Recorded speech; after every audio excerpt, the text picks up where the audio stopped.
What's going on, fellow A-Plussers? It's your boy, Adam Perez. We're back once again with a brand new live episode of A-Plus Hero Report, your weekly stop for your Marvel, DC, television, and movie news, streaming live for you guys today over on YouTube, Facebook, Twitch, and Twitter. We got ourselves 6 incredible topics we're going to be diving into for you guys today. We got trailers galore, as we're going to be diving headfirst into Superman, Ironheart, and even a teaser at Spider-Noir, which wind up dropping this week.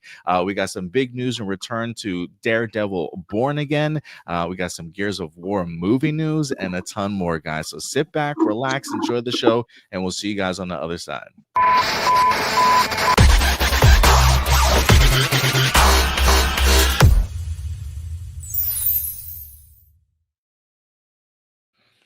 What's going on, fellow A-Plussers? Welcome back once again to a brand new live episode of A-Plus Hero Report. As you can see, we have got ourselves a returning co-star here, Indy in the house, Mr. Nerd Mix himself. It's been a minute, my guy. We got the whole entire crew back. Stuart, I know this feels like old times, as you said before we even got on here live, but I can't believe the crew's back together, man. It's been a minute. Yes, it has been. Welcome back, Indy. What's up, Indy? How's it going, buddy? What's going on, man? I appreciate y'all. Happy to be back. Long time coming. It's almost been a full year. No way, bro. It's been longer than that, has it? It feels like it's been like 2 years. I gotta find the last time you made an appearance on this show, man. It might have been almost 2 years. The last time I was on, I was in Wisconsin. I've been out of Wisconsin for a whole year. Where are you at right now? I'm back in Indiana. Okay, cool. I'm back in Indiana, so I'm back where I need to be. Yeah, I think it's been a minute since we had you on the show, but I think you've probably done a couple of videos for us since then. I think you started off doing the X-Men stuff, didn't you? The X-Men 97 stuff. X-Men 97. Yeah, we finna get back into a full blast. Studio's almost already set back up. Also setting up a storefront studio and podcast in the area. So we're coming back heavy, and we're gonna hit the rest of this year with a bang. What's how's the music treating you? Music's actually going really good. There's a performance coming up on the 31st, Cloud Surfing, in Maryville, Indiana. Everything's going good. Next album's almost done. And just taking things as they go. Cool, man. Cool. Where can people find you your music if they want to listen to you? Just search Indy Uchiha on every platform, whatever streaming platform you use, Apple Music, Spotify, your cousin's basement, don't matter what you use, you can find me there. Awesome, bro. It's so good to have you back, man. It'll be interesting to hear some of your thoughts on today's topics. Stu, what's going on, buddy? How you been, man? How's your week been treating you? Not bad. Basically just a super busy day at work yesterday. So if I am very low energy today, that is why. But I got my coffee, so hopefully by the time I get like halfway through, I'll be good. Cheers. Yeah, this coffee is like super sweet today. I'm like, what's going on here, y'all? They put extra sugar in just for you. Yeah, maybe they did something to this thing. We'll see how it goes now. But anyway, it's good to see everybody here. Hopefully, wherever you guys are watching us live at today, you guys are having a fantastic weekend as we go ahead and wrap up your weekend with the hottest news from movies and televisions from your favorite fandoms and franchises. If you guys haven't submitted any live viewer questions over, so you certainly still have time. Go over to our YouTube channel, click on that post tab, and there is a live viewer question post for you guys to go ahead and submit it over, and we'll definitely get to it towards the end of the show. And look, remember, guys, at the end of the day, these are simply just our A-plus opinions. We always want to know yours. So as we go through all of these topics, please feel free to interact with us in the live chat. We love hearing your topics, your discussions, what's on your mind in regards to some of the topics we talk about here, or feel free to post them in the comments after the show. Yeah, let everybody know we're live right now. Feel free to share this video, and let's go ahead and get into it, man. Have you guys seen any good movies lately? Ooh. So I'm going to be watching Friendship probably after the podcast, because that one I love Tim Robinson. That dude is just hilarious. So I think this is like the first movie I've seen him in. It looks great. It looks like he and Paul Rudd have just like hilarious chemistry. Yeah, I saw the trailer for it. I think there's like limited screenings around my area that's actually showing the movie. I have to go ahead and do another search for it, but it was really hard to kind of find. But if I can find a viewing of Friendship, I definitely want to check it out. I've got a couple movies on my radar this week I might check out. Um, what were they? Oh, Fight or Flight, I think is with Josh Hartnett is one. And then I've never, I might have watched the first couple of entries into the Final Destination franchise, but Bloodlines really has me interested. I might go ahead and check it out. I don't know how much I need to know before checking it out. Because it's been a minute since I've watched any of these films, but I want to check out Bloodlines this week. What about you, Indy? You seen anything good or anything on your radar? I saw Bloodlines. Was it good? It's a typical Final Destination movie. Okay. If that's what you're into, it's one of those popcorn. You know what I'm saying? You go and sit. It's a ride while it's in it, but when you leave, you feel like you haven't got fed. You haven't got anything of substance. Especially after seeing movies like Sinners and Thunderbolts, you know what I'm saying? That get you thinking and wondering afterwards, and wanting to take like, oh, where can this go? What did this mean? What's the symbolism in this? You leave Bloodlines just going, yeah, I'm scared to drive home. everything's a danger now. Yeah. You look like don't put a quarter in that gumball machine. How was Tony Todd in it? Good.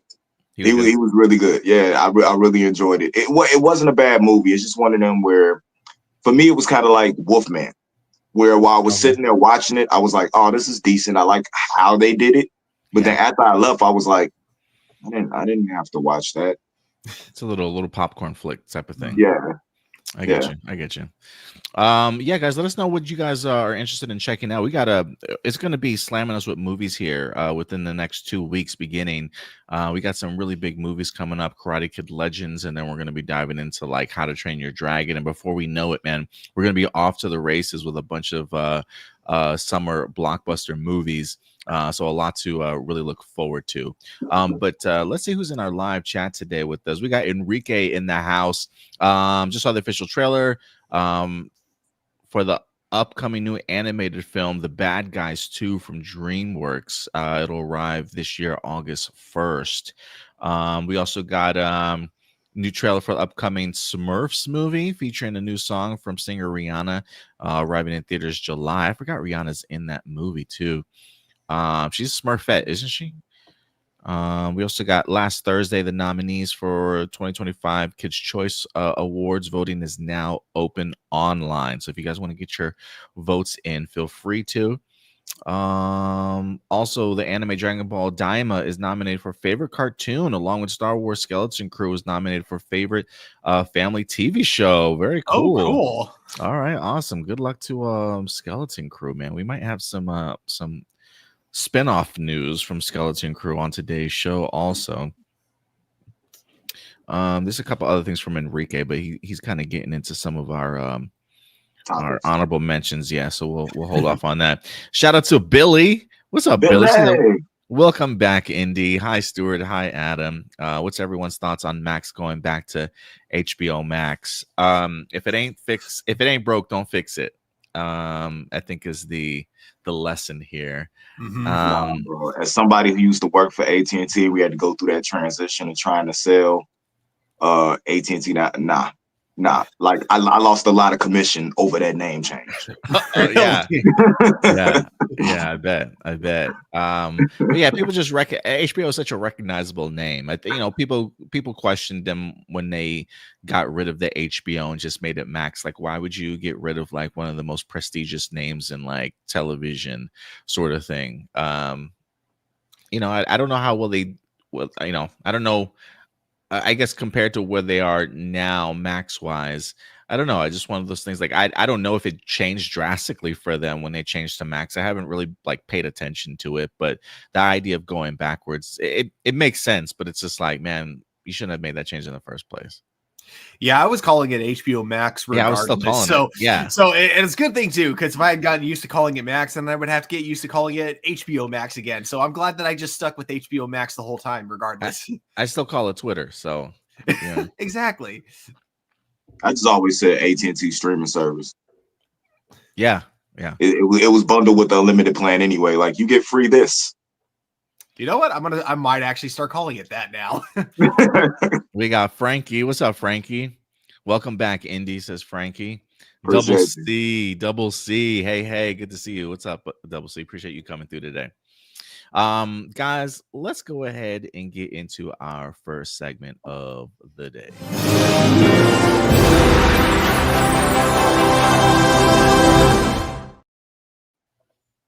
We're going to get into our honorable mentions segment here. You know, Indy, I don't know if you noticed, I changed the background, added a little bit more flavor here. I was like, Indy's coming back. Let's get ourselves a little rebrand, or not a rebrand, but some new designs in the back. I really want to get like, I think StreamYard now carries like moving backgrounds or something yeah. like that. So if I can get like a pop, like a comic bookish pop art like this, like with movement and stuff, that might be one of our next steps. But let's go ahead and kick off some of these. Anybody got any honorable mentions before I dive into some of the ones that I've got posted? Stuart, you got anything? Indy, you got anything? Yeah, so King of the Hill revival is officially, I mean, it's been official for a while, but now we got our first image, which unfortunately, I couldn't find a JPEG of, so I couldn't, which is actually kind of funny regarding King of the Hill, because of the internet meme. Do I look like I know what a JPEG is? But regardless, so the revival is coming, and I love, if you look at like kind of the image of what we got coming up, we got like basically the same four characters, but now they're kind of like using more modern tech. You have Dell using both a vape instead of smoking cigarettes, and then he's also using a VR headset.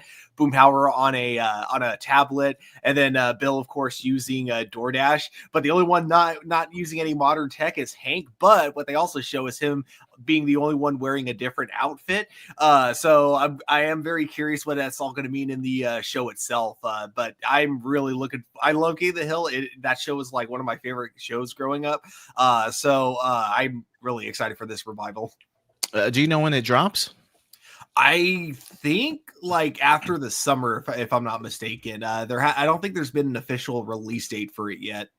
It's been a minute since I watched anything King of the Hill, but when I did watch it, hey Bobby, it was I used to love that damn show. So that's cool. I didn't know it was coming back. That's cool. Andy, I know it's last minute. Do you have any honorable mentions? Anything? No, I always got some honorable mentions when it comes to the anime or animation world. Yeah. The Astro Awards are coming up, 2025 awards, and something that might be close to us is best lead voice performance. Miss Kelly Cuoco, however you pronounce her name, is nominated with her performance as Harley Quinn. Nice. But so is Johnny Young Bosch for Devil May Cry. Whoa. And Axe Leaks from Sun Jin Woo from Solo Leveling. So like 3 of my favorite voice actors right now are all nominated, you know what I'm saying, for the same award. So I'm looking to see if I can get one of them, you know what I'm saying, up there on that podium to say their thanks. And Kelly's been putting in work, so she probably deserves something because she's been killing it as Harley Quinn. Does is the voting open to the public? It will be. Okay, I wonder if it's like well, the only thing I can think of is that's like this because I don't really do a lot of voting on stuff, but like MTV awards, like they you have a certain amount of votes that you can give out. Like, can you vote for? I wonder if you could vote for multiple people, type of thing. No, I think you could vote for one person in each category. I think that's how it goes. So, but I think you can vote daily. So it's something where like if you wanted to give a vote to somebody else. But yeah, I don't know. I've been a Solo Leveling mark. The 2 seasons been out. People have been telling me I got to get onto it. My friend that I know that works in the copyright department for Crunchyroll, she suggested it to me. Because I was like, I'm trying to get back into anime. There's just so much out there. I don't even know what I like anymore. It's been a minute. And so she did drop Solo Leveling as something she was watching too. It's the perfect anime to get into for you because it doesn't take much thought about it. It's really good to watch. But it's a deeper story. But like, you know how some animes, they're throwing all the lore at you first episode? This builds. So easier to follow, easier to digest, but the world just starts to open up wide. You know what I'm saying? The further you get into it. So with the way you intake media, it'll probably be better for you to get into it with that. And then you're just launched into a bunch of different things you could watch after that. Like To Be Hero X will probably be something that's good for you to watch as well. Different stuff like that you'll be able to actually get into. Okay, I might check it out. Because I've heard a lot of great things about it. So we'll see how it goes.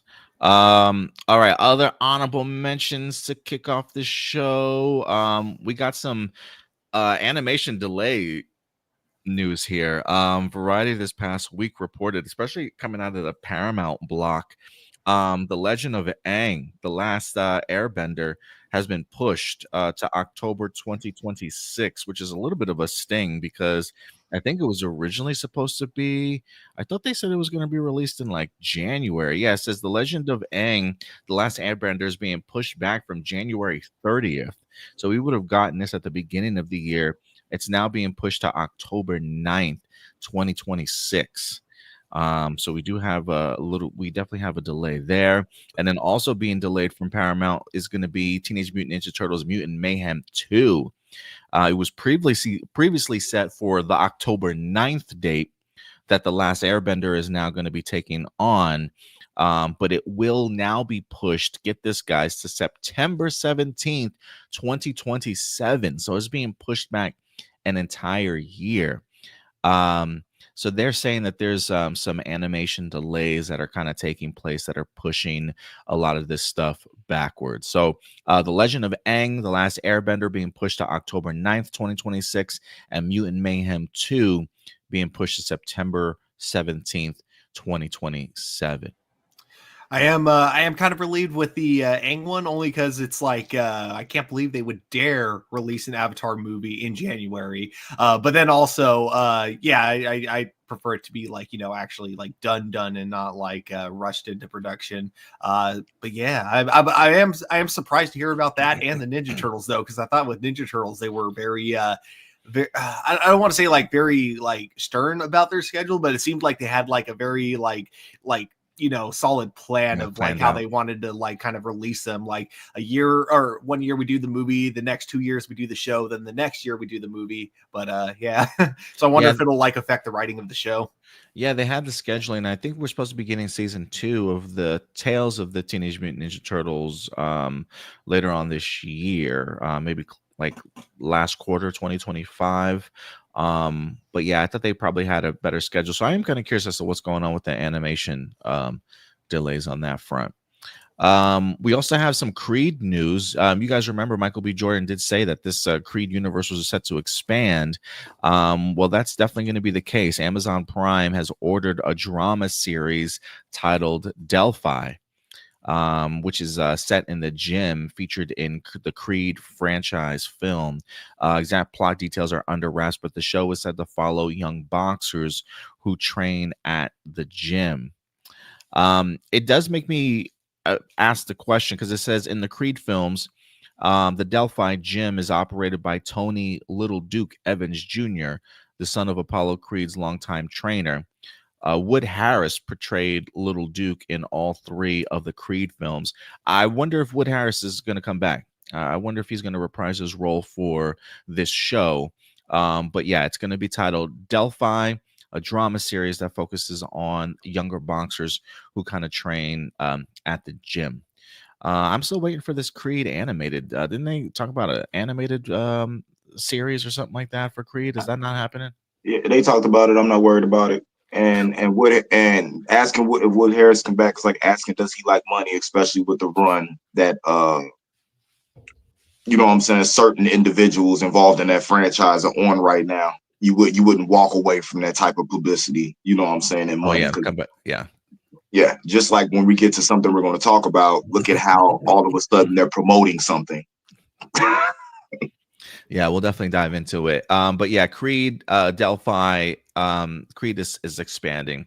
We also got some news in the different world. I've been kind of keeping my eyes open for this one.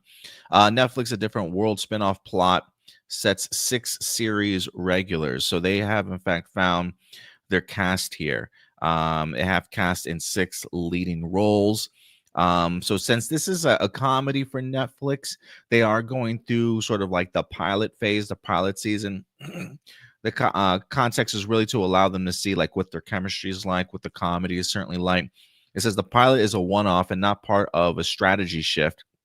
The pilot mode model in general is more often employed in comedy as a proof of concept for tone, chemistry among the cast, comedic timing, and other key ingredients of a successful series.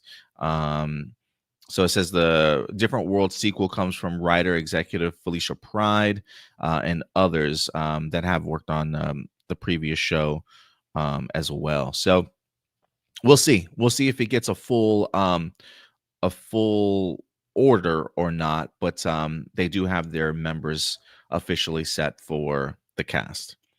Next up, Fallout 3 gets an early season 3 renewal.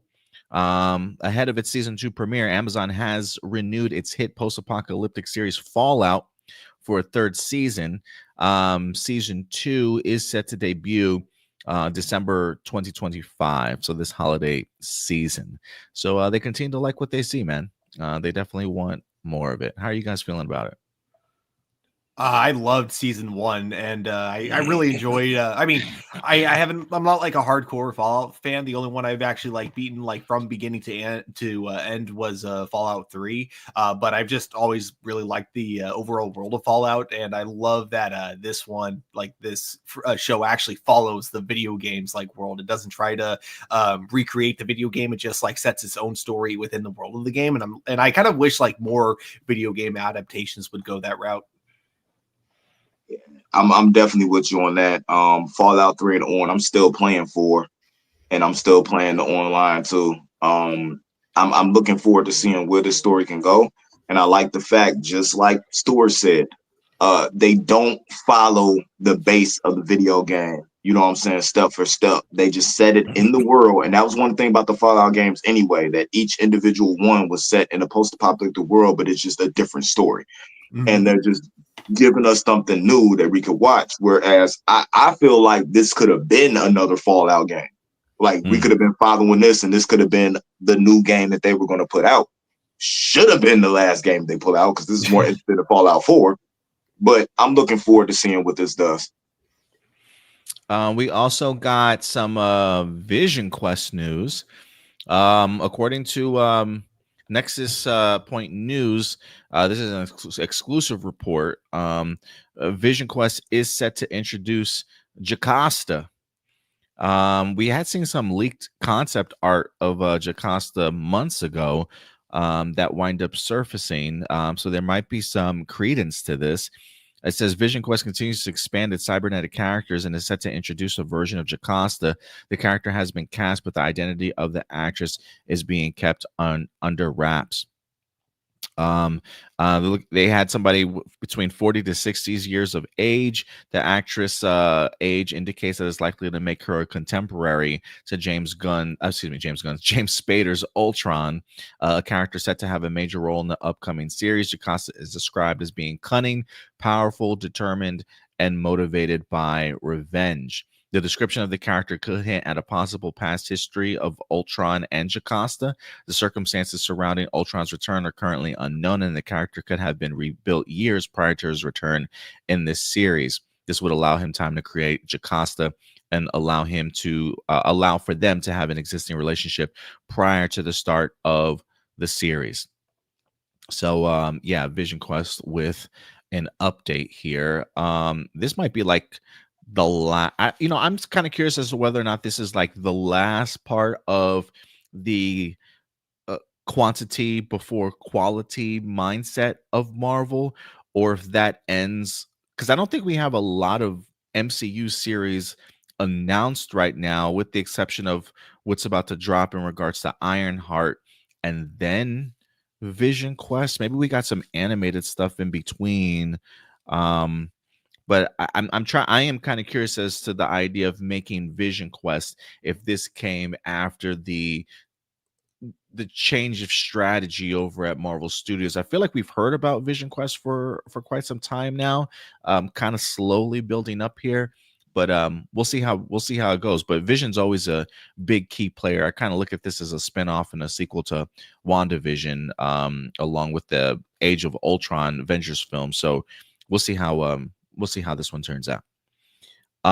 We also got a Batman update. According to the Wrap, Matt Reeves is set to go ahead and turn in his first draft of the film.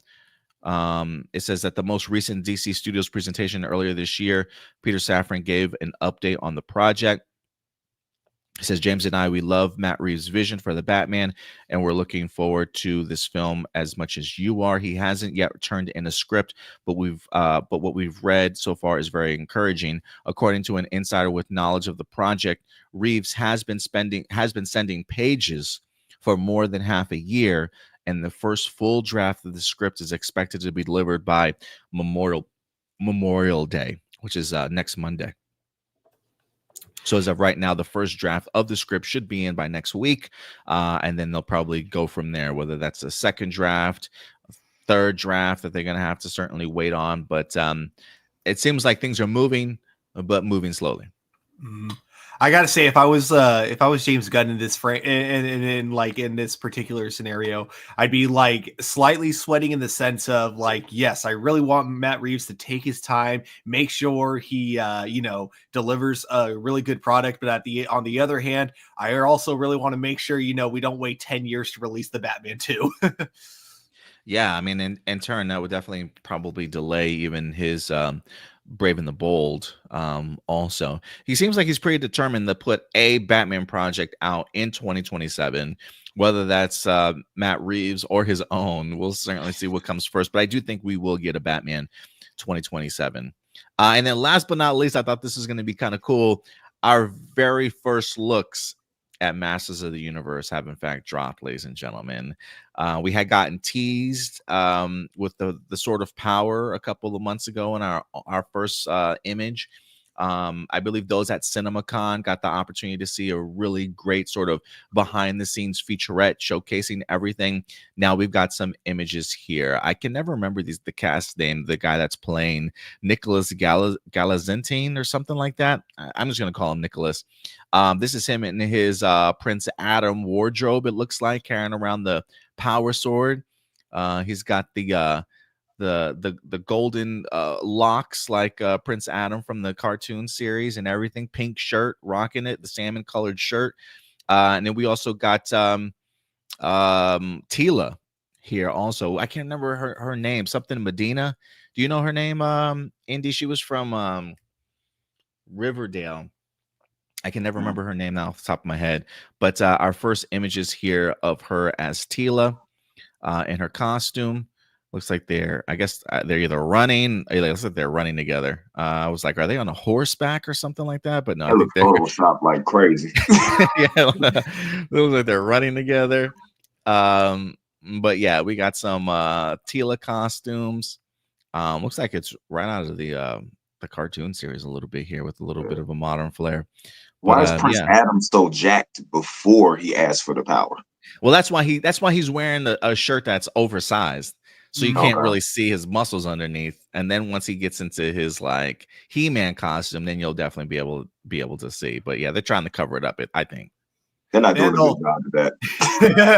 Yeah, you can still see the outline, but I'm sure they'll probably like over exaggerate it even more when he becomes He-Man by using like CG muscles.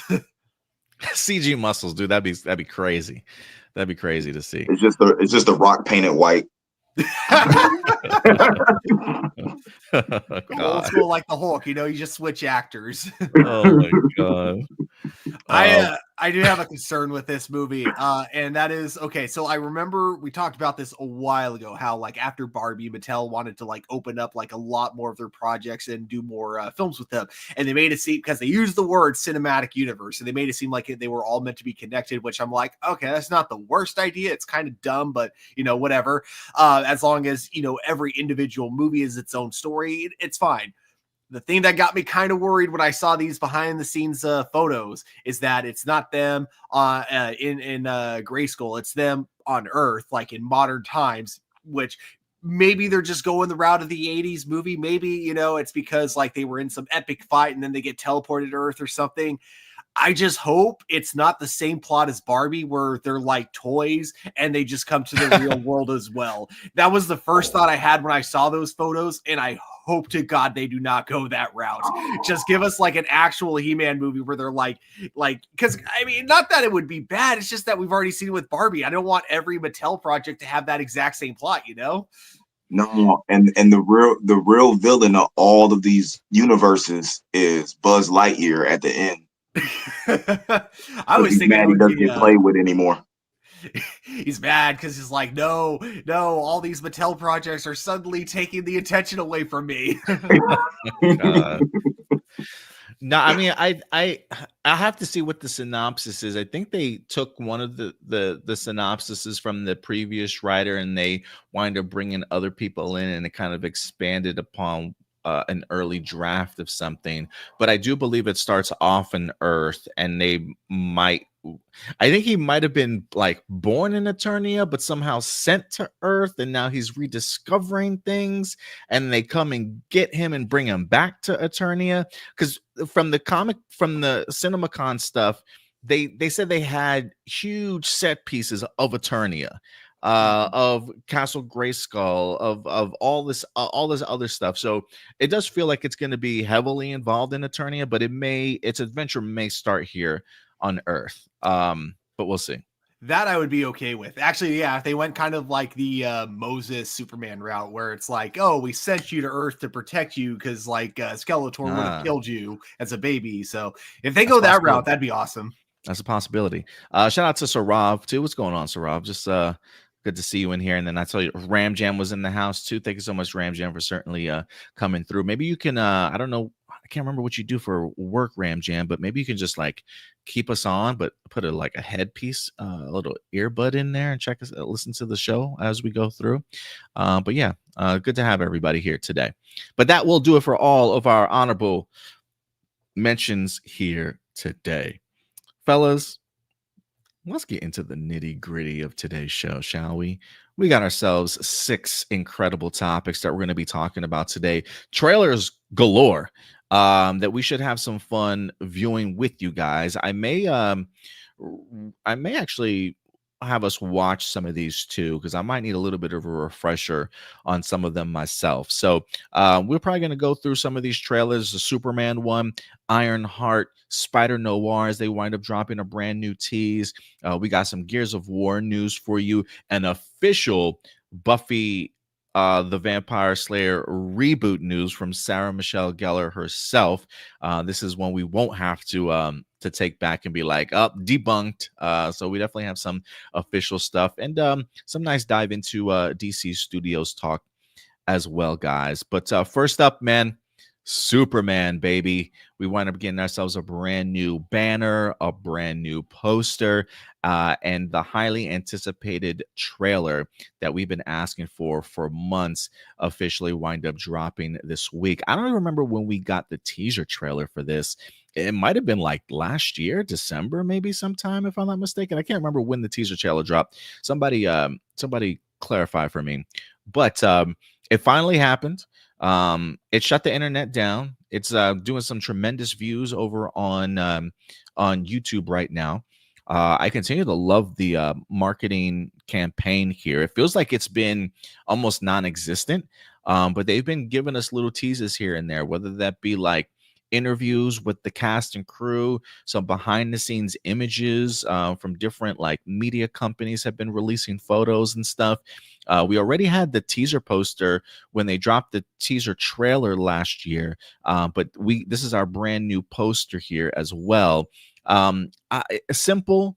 I continue to love the lens flare effect that they have on all these posters here, but it just feels like classic Superman is back in the sense of what they're really trying to push forward when it comes to their marketing in here. I'm sure everybody here, you've probably have all seen the trailer, right? Oh yes. Okay, let's I do want to watch it one more time, even though I've probably watched it like a bajillion times already. But you guys know we love to watch our trailers around here, so let's dive in to Superman. And then, guys, let us know your thoughts. Actually, you know what? Before we do, I want to, we'll go with the Superman blue. Let me see here. Yeah, we'll go with the Superman blue color scheme today. All right, let's jump in.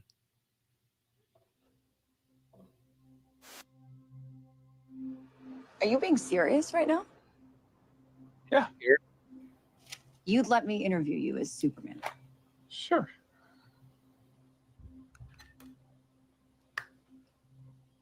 Ready? Let's do it, Cronkite. Superman. Miss Lane. Recently, you've come under a lot of fire for what some it's might. A lot of fire, it's a lot. Today, the Secretary of Defense said he was going to look into your actions. Hold on, before I do this, I want to say something. Recently, you've come under a lot of fire for what some might. A lot of fire, it's a lot. So that shot right there, people were saying in the original teaser trailer, he blinks, he reacts when the can hits him. I didn't know. Did you guys know there was an uproar about that? I had no idea that people were complaining about that. Like, he's invincible. Why would he flinch like at all? But they went out of their way and they clearly fixed it. He doesn't flinch in here. I would have left it with the flinch because I don't think it's a thing about him being invincible and not being able to be hurt. I think it's more of a thing of him trying to control his anger. Like it's finally getting to him, and then like he resumes himself, like he has to let it go. Because to me, it makes him more of a human person. Because remember, Superman is not a human trying to be a superhero. He's an alien trying to be a human and trying to stay composed. To me, I felt like that was a more connection to us than, you know what I'm saying, he being this invincible superhero. Them taking it out and making him not flinch makes me feel like it's a disconnection between him and his humanity. I think it works both ways. I think it just worked better the other way when he's trying to be more Clark. He's trying to let Clark Kent be more than what Superman is. I have a feeling that James Gunn literally had like a group meeting about this decision.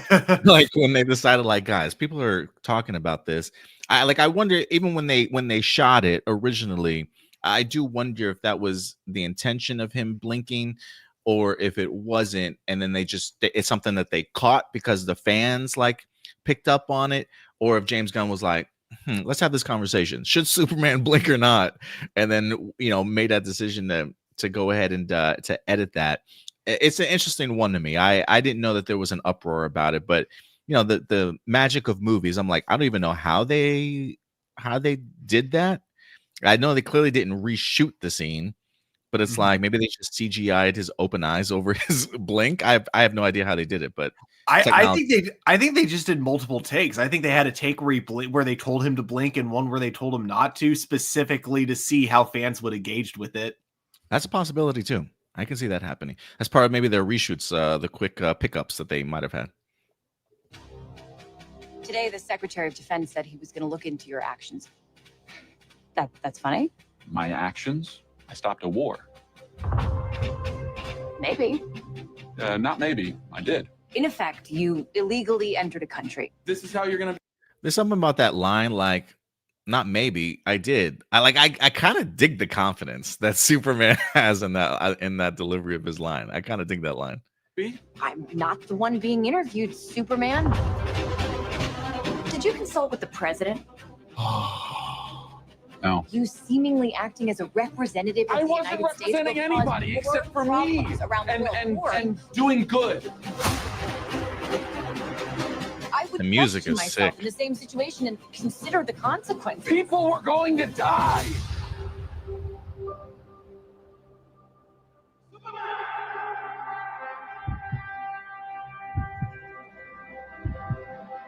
Hey, buddy. Eyes up here.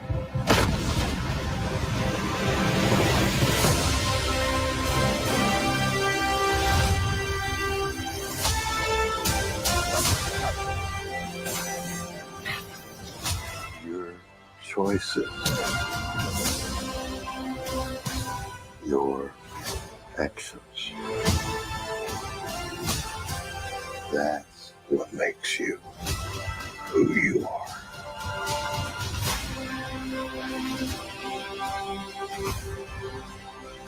Superman. He's not a man. He's an it. He's somehow become the focal point of the entire world's conversation. I will not accept that. I cleaned your boots. I'll go get them for you.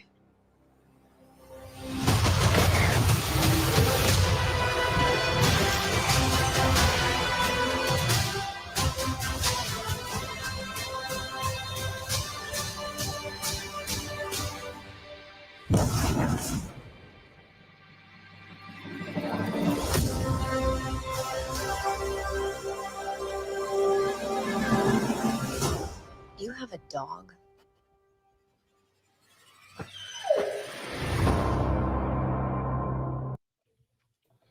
All right, y'all. Thoughts? Oh man, so many, and I don't know where to begin. I think I'll just start with the part that both worries and excites me the most, and that's got to be the whole interview scene between him and Lois Lane, because we're going with the assumption that this is like a very young, early Superman, so he hasn't really perfected like the Superman side of himself, and so therefore, like when he's like trying to interview as Superman, the more Kal-El, like his more real self, kind of like, comes out, and he gets emotional when he's like, all I was trying to do was save lives. But like, the way the world looks at it is him like representing America, trying to get involved in something that they had nothing to do with. And I love how that even pisses him off. The idea of like, I wasn't representing anyone but myself. Everything about that interview scene, it's like, I love it. And I love that it's not necessarily, I love that it's a scene that shows kind of like, even though this is a guy that wants to do good, he's not perfect. He's gonna probably be making some mistakes on the way. And I think like what we'll have to see throughout this movie is him having to learn, even, just because he wants to do good, that doesn't necessarily mean he can do it without like, that he still will have to kind of like look at things and look at like kind of the ramifications of what it does in the long run. And yeah, it's interesting. It's that whole thing of he has the power to do all this stuff, and so knowing that he can prevent so much death, so much like tragedy, and not doing anything when he easily could. It's easy to see why like that would frustrate him during that interview. Yeah, overall, like that's probably that interview was the highlight of the trailer for me. It's interesting to me because especially with that interview, it's damned if you do, damned if you don't. Mm-hmm. If he doesn't help, he's in trouble. If he does help, somebody's gonna have a problem with something that he did in order to help. What the interesting thing of what you brought to my point of mind was about the age of this Superman. You know what I'm saying? Where does this take place in his historic career? And it kind of takes me flashbacks to Matt Reeves' Batman and him being early. You know what I'm saying, in his career, if in case that's the Batman they want to use, or if they decide to go with somebody else with a younger Batman, because to me, they're the same, they're two sides of the same coin. To whereas what it seems like this Superman is doing is the way that a Batman would handle that type of thing. You know what I'm saying? Is he aware of a Batman being in the world? If this is the way this guy does this, is this is something how they're trying to put something down to make the world bigger? But it does, where every other movie that I've been watching, I feel is a reflection of what's going on now. You know what I'm saying? Like in our day and time, this is the only trailer I watched that had to do with a movie where it feels like it's totally just encompasses that world. Where I don't feel like they're trying to play on feelings and stuff about what's going on now. So I'm looking forward to it, but I'm also looking forward to the scene where we have a Bruce Wayne come up to a Clark Kent with a dog that is bigger and looks stronger and goes, "That's not a dog, this is a dog." The Bat Hound. Yeah, my girlfriend says, I'm so glad they didn't make Crypto a golden retriever or like a retriever of some sort. She kind of digs the choice of dog that they went in here with for Crypto. I am kind of curious. I'm kind of under the impression that Superman's actually been doing this for a minute now. I don't know why I don't get the vibes that he's a rookie. I'm kind of under the impression that he's been like the heroes that have been established in this world have been around for a while, and I feel like Superman at this point is very much a a veteran, but is still just doing him. I would agree with you guys. Like I dig the idea that like he's just so inherently good that he gets frustrated when other people just can't see like the common sense mentality of it. Like people are gonna die if nobody does anything, sort of thing. Like I'm literally here just to kind of do good. And I have a feeling that this the theme around this might be the idea of just like how complicated things have become, just the idea of how simple it is to just do something good for people without it being scrutinized kind of like all the time, or being seen of doing good as like a weakness in a sense. You know, like I'm under the impression like I wonder what happened in this world to where people feel some type of way about heroes crossing boundaries or borders to other countries to help out. Because I feel like because there's so many heroes in this world and it's already populated, I'm sure there are other heroes besides Superman that have gotten involved at some point in time. But like, what happened to where now some people are like, no, no, no, no, no. Like you stay on your side. You know, you can't come over here unless you've got some authorization or whatever the case may be. So I am kind of curious as to what made being a superhero so complicated in this world. And I do love the idea of seeing Superman frustrated at that, especially having this interview with Lois, right? Like I almost have a feeling that like had he been having an interview with anybody else, I don't know if he gets as frustrated as he does. Like I think he like if he was on like a live television broadcast, right? Like I think he would hold himself to a different demeanor in regards to how he expresses things. But I think it's because of the fact that this interview and these questions are coming from somebody that he clearly loves and feels some type of way about, this realization of like the different ideologies and the different belief systems that they have. I think he feels more comfortable of being able to express himself that way around Lois to get those frustrations.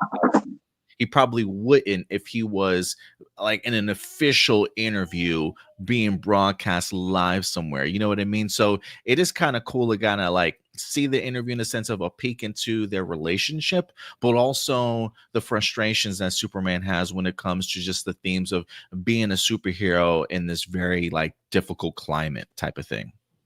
Another point that kind of comes up to that is that whole thing of, I wonder if it's like something that Lois like kind of helps him learn over time. Like basically, because I do love that. Like the interview, it seemed like he went into it thinking it was going to be fun. And then like the moment, then like, about 2 questions in, he realizes like, oh no, she, just because the two of us are in a relationship, she is not holding back at all, given the exact hard questions that any other interviewer would have given him. So I wonder if like through that's what's going to help him kind of like in the future when he's like, like you said, when he's on camera, to keep the more Superman composure, when he's being asked the hard questions.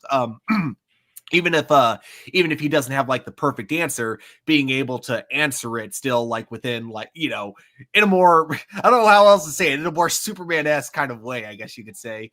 Because there is the whole thing when like, you have a character like Superman, if someone like him loses his temper on camera, even if it's for the small, even if it's just a small amount, like he just has like kind of a moment of irritation, people around the world are going to be terrified by that, because they're going to look and see, oh, this guy with the power of a god gets angry. Yeah, one of the scenes that I loved, I really am a big fan. First off, I think the visual effects look really great in here. I think James Gunn has definitely given his people, special effects team and VFX team, plenty of time to really work on this movie, and I think it's going to really show. But there were a couple really great lines in here, and just great moments. The one with the Metropolis citizen helping Superman up off the floor, I thought was a really great gesture, in the sense of like seeing that these people really value Superman and really appreciate him, just kind of looking out for their guy. I thought that was pretty cool. Ma Kent with the "I cleaned your boots, I'll go get them for you" sort of thing. I hope Ma and Pa Kent get some really good shine. And please don't kill Pa Kent off. Like I don't need another like Ben Parker moment. I don't need another Pa Kent death moment. Like if we ever get sequels to the Superman, I really would like Ma and Pa Kent to have an impact and a part in Clark's life kind of going forward. I'm a little bit over the Pa Kent death stuff. No, I want them around for a while. I'd rather have Lois get knocked off. Like, nah, like I I don't know. I'm really don't Frasier already. I'm really badly, and this might just be me. I so badly want a live action Injustice series. And you know what I'm saying? I want to see that hurt, that pain. I want to see that, you know what I'm saying, that Superman on screen, even if it's just like an alternate reality. I pray, you know what I'm saying, for the death of Lois Lane, so that we're able to see that. I love the fact that Ma and Pa Kent are Ma and Pa Kent. They're older. You know what I'm saying? That we're not sexualizing, you know what I'm saying, Mama Kent, or we don't have Papa Kent, you know, on the cover of magazines with his shirt off. You know what I'm saying? And different stuff like that. So it's interesting because sometimes I feel like some of the knowledge that is passed down to these heroes when we're watching it on screen are coming from a generation that's too young to be giving them that knowledge, that haven't been through that. Like I love Tom Holland's Ant-Man, right? We all love Tom Holland's Ant-Man. But some of that knowledge she was dropping, we feel like, hey, you wasn't living it. You know what I'm saying? Type stuff. Like you out there being a freak. You know what I'm saying? Like we're not registering what you're saying. That's probably why he got into the trouble he got into. But I really feel like that classic Kansas, you know, like we've been through this, we're going through this. This is what you need to do, son. You feel like they're weathered and like they've been through it, and they really understand how to tell him what he needs to hear and what he needs to know. And because they're the age they are, that he's more accepting of taking that knowledge from them than, hey, yo, you're only 20 years older than me. You know, I was just at the bar with you the other night, you know, and you was trying to get into a fight with dude at the bar. It just feels better. I don't know when I'm watching it. Yeah, no, I totally agree. That's why I want Ma and Pa Kent around, because I think those moments of just him and Clark in general are going to help build sort of like his moral compass a little bit more, and make him understand the idea of like, you know, everybody else wants to complicate things, but as Pa told me, it's just about my actions and just being a good person, sort of thing, you know. And that's all I'm trying to be out there. So I do love that mentality, and I hope that they stick around to help Superman and Clark Kent just kind of grow as a character. Yeah, the music continues to really inspire me in here. Frankie says, what I love when he told whoever, hey buddy, eyes up here. That sold me. For me, it was confident without being overly so. This Superman has spunk, and I'm here for it. You know, I said in my trailer or my trailer review, not only the Pa Kent line gave me goosebumps, but for some reason that line gives me goosebumps too, in the sense that like it solidifies that Superman has a bit of a personality. I think he's actually talking to the kaiju, which makes it even that much more funny to me, in the sense of trying to grab this brainless and mindless monster sort of attention sort of thing. But yeah, the idea that he's got some personality and some spunk to him, I'm like, all right, Superman's back. I did see some people say that was a little bit cringe and a little bit like corny to them, but I was like, that's just so Superman to me. Like it just really works for me. So I can't wait to see that moment. But yeah, I totally agree with you, Frankie.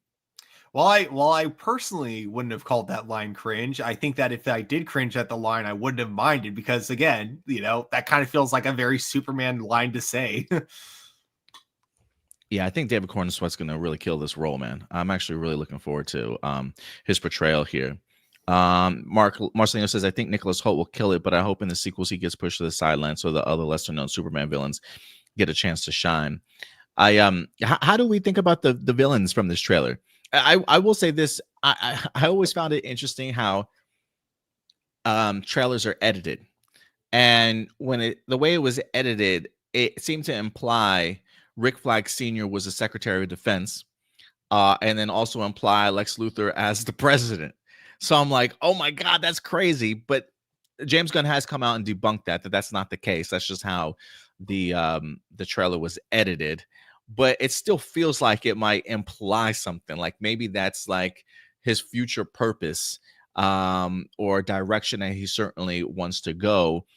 But everybody looked really great. They look formidable. They look like they're going to give Superman some problems and really cause havoc to the main storyline that we have here. But yeah, the more and more I see of Nicholas Hoult, I become more fascinated to kind of see him portray Lex Luthor in live action here. But how did you guys feel about some of the moments that the villains had on here? For Nicholas Holt's Lex Luthor, every moment he's on screen, I absolutely love him, because yeah, he really does just embrace that whole like hatred of Superman that, like, you know, is very much known from him in the comic books. And I'm excited to see like how, like, because we usually know where it comes from. It always comes from the power complex. But I'm curious to see like what specifically triggers it in this movie, if we get to see the origin of this hatred, or if it's something that it's like, we already know, you guys know why Lex Luthor hates Superman, so we're just starting this movie off with him already hating Superman from the get-go. So I'm curious how they do that. And when it comes to the kaiju, and like both the kaiju and then I can't remember, they had a name for this guy, but the guy in the really big mech suit that Superman was fighting at one point, you know, the Hammer of Bavaria or some shit like that. Mm-hmm. I think so. Where he went and stopped the war. Oh, gotcha. So yeah. Okay, so it was so that's like where he was representing. Okay. Yeah, I think like they both have a really cool aesthetic to them. And I'm curious how Superman, because you know, Superman wants to, every time he's in a fight, you know, one of his things is trying to make the casualties as little as possible. So I'm curious to see how that's gonna play out. And then lastly, in terms of villains, I'm curious how Lex Luthor, or whoever is running that like kind of prison cell that we see Superman in, I'm curious how they convince Metamorpho to you know, help them essentially abuse Superman, because you see Superman basically getting beat by the two guards, and you see how, like in the next shot, because you see Metamorpho and he's using his hand, which is now using kryptonite. So I'm curious, like, if it's because like they're threatening Metamorpho, like, or threatening someone Metamorpho already loves or something like that, or because yeah, Metamorpho is not usually the kind of guy that plays that type of an antagonist. So I'm curious, like, you know, what they like, how they turn superheroes against each other in this movie. Or could it be a decision that Superman made ended up making Metamorpho lose somebody that he cared about? Wait, what do you mean? So you're saying like maybe Metamorpho lost somebody because of Superman's actions? Is that what you're saying? Oh shit! Yes, that I could also see that.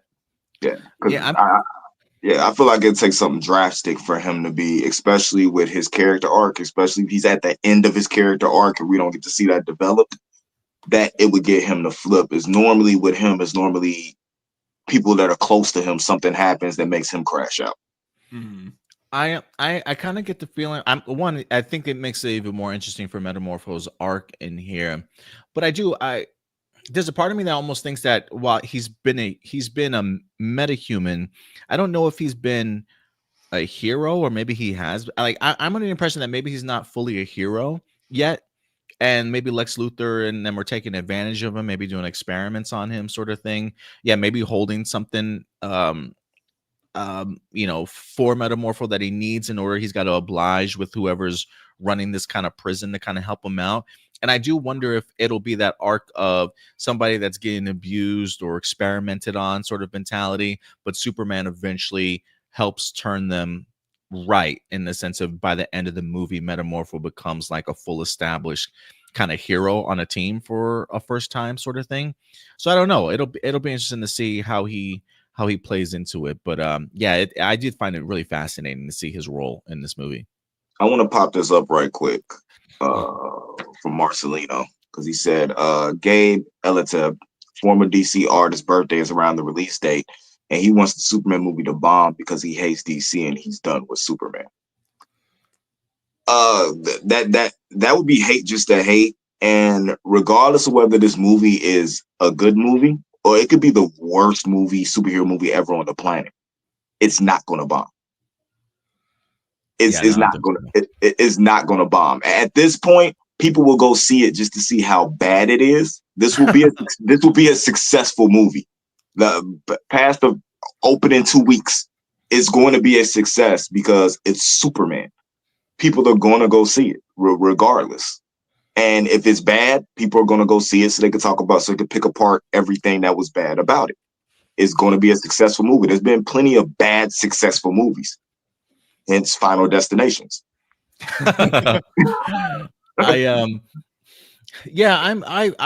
Everything in this trailer really stuck out to me. It feels like we're getting sort of a very fantastical Superman, something that's literally ripped out of the comics in the sense of the action, the scope, the world that that's already kind of populated with all these moving pieces already kind of set into play. There's a sci-fi element to like a Silver Age Superman kind of storytelling, like before the modern day John Byrne kind of Superman kind of took place. It seems like it's really tapping into that sort of comic book time period, which almost seems really accessible to everybody of all ages, if that makes any sense.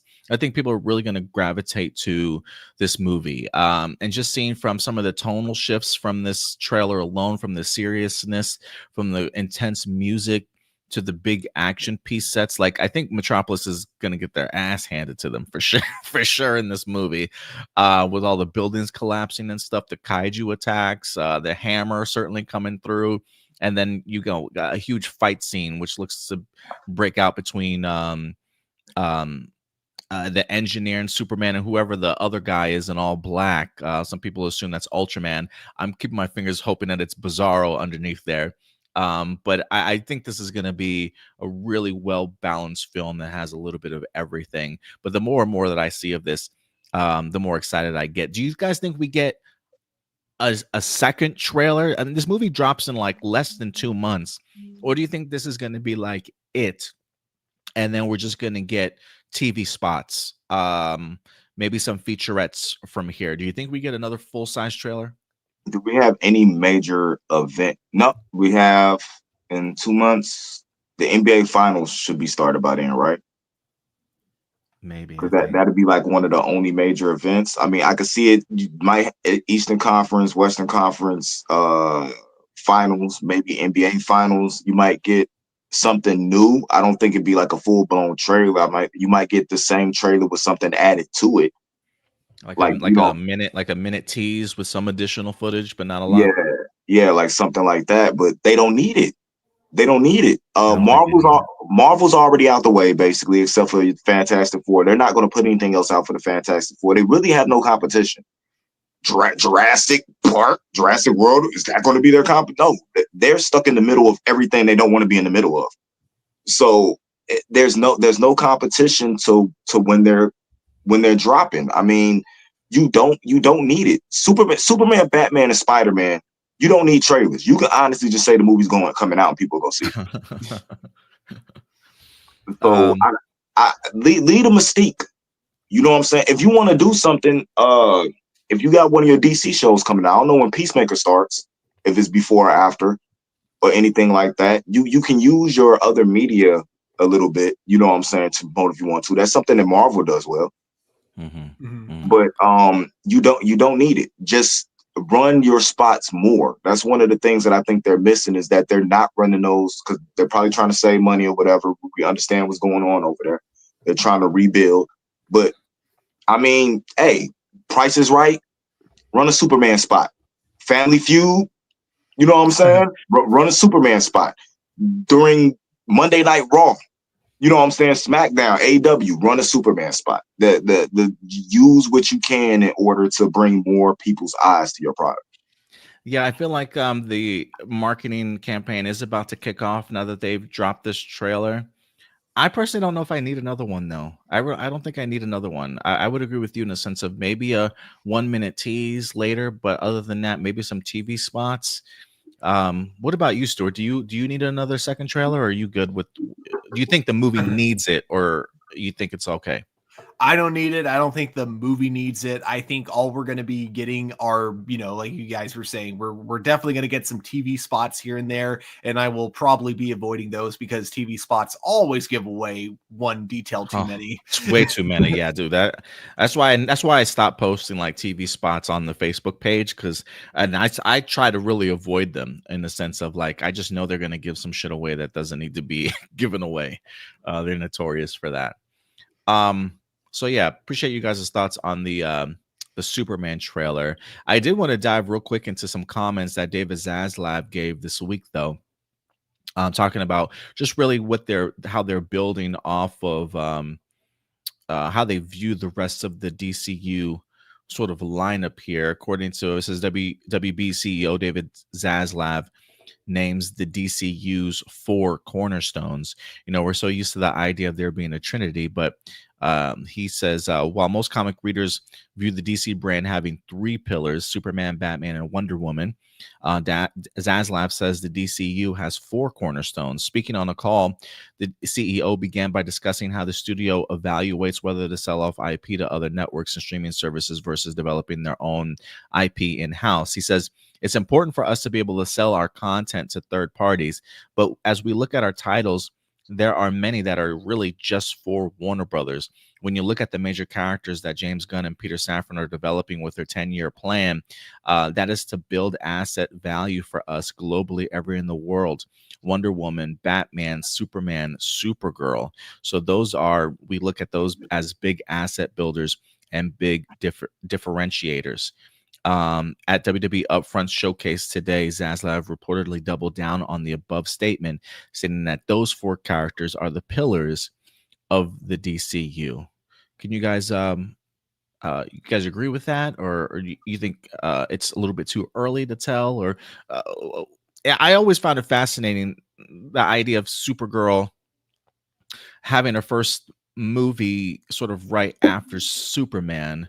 But I do think that there's maybe an overall plan here. Supergirl wasn't originally announced for James Gunn's initial release of his movies and television shows. So it kind of snuck up on us out of nowhere. But David Zaslav, do you think he's just putting her name in there because it's the next big movie? Or do you think that they really look at Supergirl in that sense of we can really use her to do big things? I think both. Nail on the head.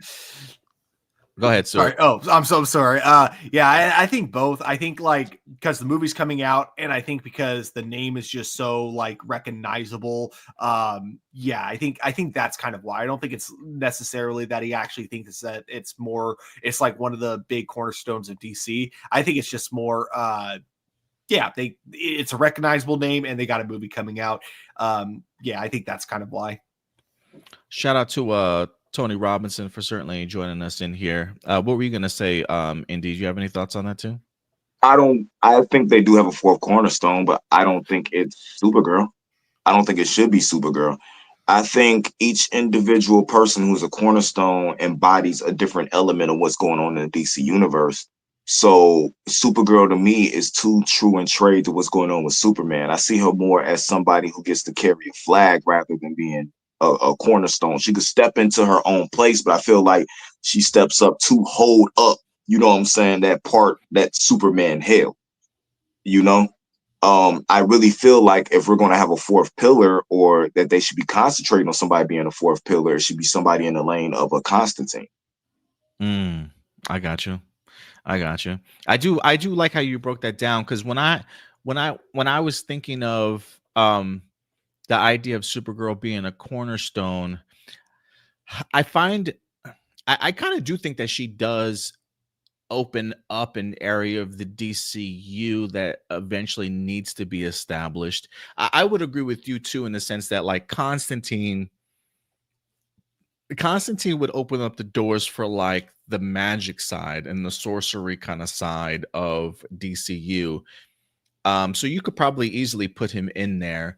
But I also kind of view Supergirl as the gateway to the cosmic world. Superman to me is very much, I don't want to say earthbound, but you can definitely have him be the focus of what happens on Earth in different countries and things like that. Whereas then you've got Batman, who's into the dark, gritty crime underworld element of DCU. Wonder Woman with the Themyscira and the Greek mythology, the mythological aspect of things. But with Supergirl's first movie sort of taking place in outer space with the introduction to like Lobo and stuff also, Lobo could easily introduce us to like things like the new gods if you wanted to. But I think also like when I think of Supergirl, if she is going to be kind of out of space and kind of separated from her cousin, so she doesn't become just that traditional flag bearer, give me something like the Legion of Superheroes, really like expand into that cosmic realm a little bit, maybe thrust her into a different time period might work also, right, to kind of keep her separate, but establishing something else. So I do think she might help in the sense of opening up that cosmic side. I did love Sarav in the sense of you can go Green Lantern as your fourth cornerstone. They probably could fit that same realm, Green Lantern or Supergirl. But I think because the Green Lantern series is more of a television show than a movie, I think the idea of utilizing Supergirl to open up the cosmic side of things could make for an interesting sort of foundational piece kind of going forward. And you still do the idea of separating her from Superman, so she's not being compared to all the time. So that's kind of how I kind of viewed some of that. Many people see it as Wonder Woman with the mythology, Batman grounded, Supergirl cosmic. Yeah, that's kind of how I kind of view it too. But I don't think there's I still like the content of the argument that you made of a Constantine could easily be in that side of things too. And I would even throw in Green Lantern's name too, like Sarav kind of mentioned. But I think I get why they view Supergirl or how they want to maybe establish Supergirl. But we'll have to see after her movie, though. Not sure how a talk show host would be able to be a cornerstone of the DC universe. So stupid. But yeah, guys, let us know your thoughts in regards to some of that. And then we'll go from the DCU to the MCU. Oh, you know what? I pulled up the wrong. Give me 1 second here. I pulled up the wrong trailer. I do want to, not quite the MCU yet, but I want to dive into this Sony side of things with their upcoming Spider-Man Noir. I gotta say, this really, really surprised me. I had never really heard of these television upfronts from like some of these studios that are promoting a lot of their upcoming television series and things like that. But Amazon had a press conference and a presentation, and they highlighted our very first look at the Spider-Noir television series. This is a brand new exclusive image that they went ahead and revealed, starring Nicolas Cage. We knew that the filming had already wrapped, but I had no idea exactly as to when we would get our first look images or even footage of it. And they dropped it this week. It's only like 30 seconds, but my God, this was everything that I was truly hoping it would be in regards to my first look. And I don't know if I've ever been so excited for a television show in a while, but I wanted to go ahead and share this with you guys. If you have not had the opportunity to check out the Spider-Noir teaser, here it is. I'm not quite sure when in 2026, but we're going to be getting Spider-Noir here. Let's see, can I get a really good image of this? No, I was trying to hopefully that he would be. I'll just keep it there. The Blossom says Noir is a genre of detective movies. Yeah, it absolutely is. What did you guys think about this teaser when you guys saw it for the first time? I love the visuals. I love the tone. I'm just not a fan of Nicolas Cage's voice. Oh, he's going like that gangster type of twang. Yeah, that took me completely out of the trailer because it sounded like somebody AI edited it in.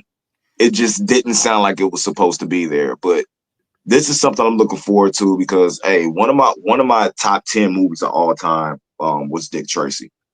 Yes. Yes. I love that. Love that movie. I love the visuals that happen with that movie. So I'm looking forward to seeing. I got nostalgic about that when I saw this. I don't know if it was the hat. I don't know if it was just the tone. I just saw that and I went back and I watched Dick Tracy after I saw this trailer. So it hit all the nostalgia bugs for me. I'm a huge fan of Spider-Noir. So seeing this and being able to go back into the detective mode, because some of my favorite Batman comics and Batman animated episodes when he was just being the detective, like when he was spun down and he was solving a crime. So I'm looking forward to seeing what happens with this. What do you think, Stu? Visually, I absolutely loved it. Very much reminded me of Sin City with the black and white aesthetic too. Yes. Yes. And then, yeah, I'm going to have to completely go the opposite route with you, Indy, because I love Nicolas Cage's voice. And so I'm excited to see him as Spider-Noir.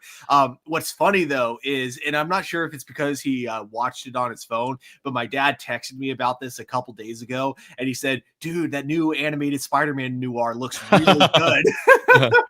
But yeah, like I'm excited for this. I love a good noir film. And I love, again, they're really committed to like that kind of like old school, 1940s, 1950s aesthetic that they have going on.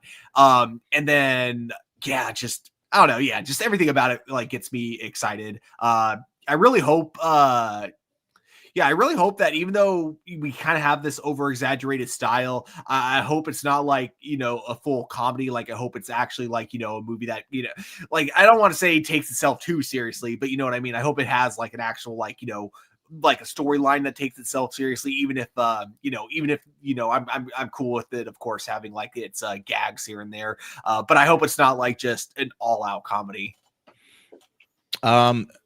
Put your hands up, Buster. The coppers are coming. I cannot wait for this. I truly cannot wait for this.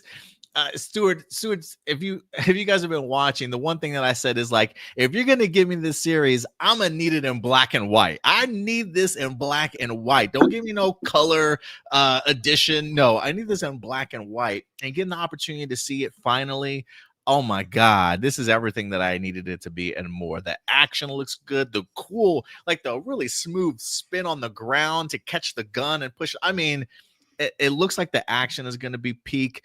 This feels very like classic Batman 2. You guys mentioned also the idea of him coming up behind somebody and just being that shadow in the night until he turns on his highlights on his lenses was just so freaking cool to me. I really hope they go into like that dark, spooky, like people are legit frightened of this guy that's being out there. There are elements too, I think, of like, you said Dick Tracy. I'll even put like Darkman in there a little bit too. Somebody that just kind of creeps in the shadows. I cannot wait. I will say I am the opposite of the both of you in regards to Nicolas Cage's voice. I need to hear more. The one line, I don't know how I feel about it just yet. I'm gonna certainly have to see a little bit more. But this is everything that I was hoping that it would be from a visual standpoint.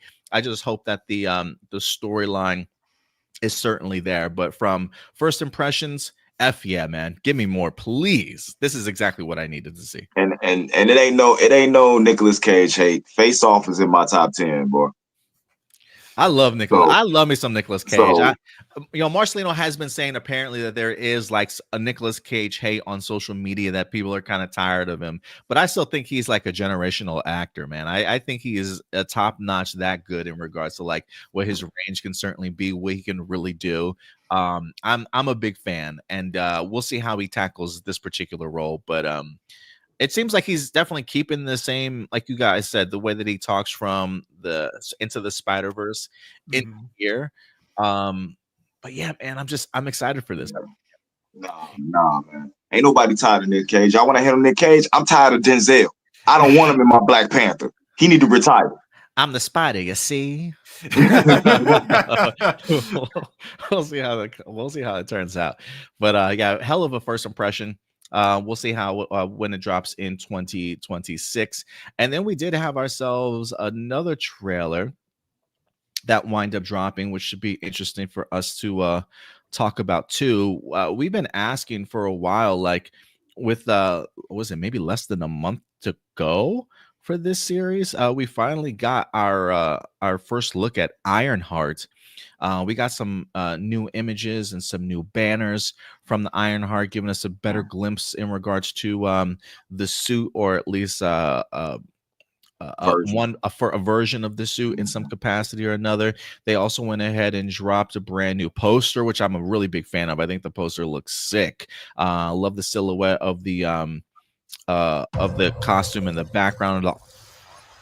Notice the name they put on the top of the poster. Yeah. After the Ryan success of Sinners. Oh yeah, if Ryan Coogler is attached to anything, that is the name that you highlight to go ahead and draw any type of viewer in at this point. His name recognition alone is great. So yeah, I did chuckle at that a little bit, like executive. Okay, all right, guys, let's. The only thing the only thing on it bigger than Ryan Coogler is Ironheart, and it's not that much bigger. and I wouldn't be surprised if we found out later. Oh yeah, this poster was originally meant to have like the workshop in the background, but then Sinners came out, and so they're like, no, delete that, make it a red background, make it look more horror-like. But yeah, we did get ourselves our very first official trailer finally for Ironheart. It's here. I don't know if you guys have had the opportunity to check it out, but I did want to go ahead and pull this up for all of us to watch, because I think I've only seen it maybe once or twice, so I'm definitely gonna need a refresher course here. But let's dive in.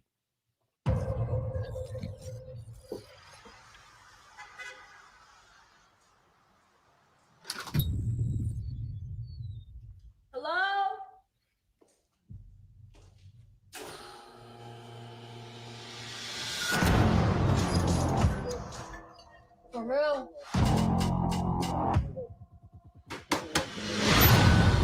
Welcome, Riri. In less than 3 minutes, the air in this elevator will no longer be breathable. Oh, what is this? Your interview. You'll suffocate and die unless you break into the device on the floor, where you'll find a gas mask. Good luck. Screw this.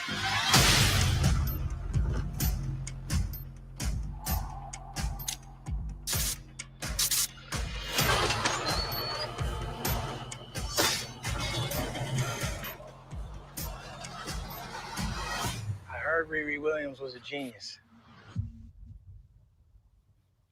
So you went her out.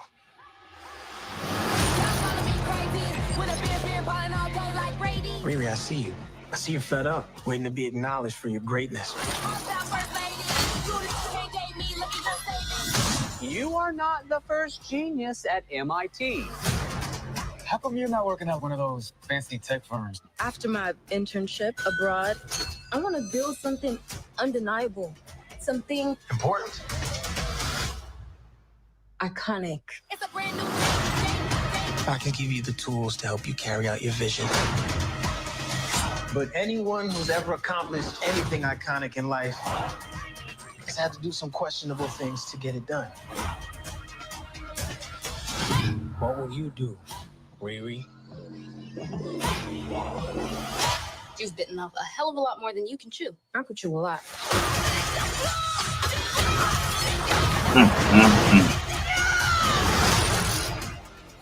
You know nothing about this man. You're gonna end up dead or in jail. This is so much bigger than that.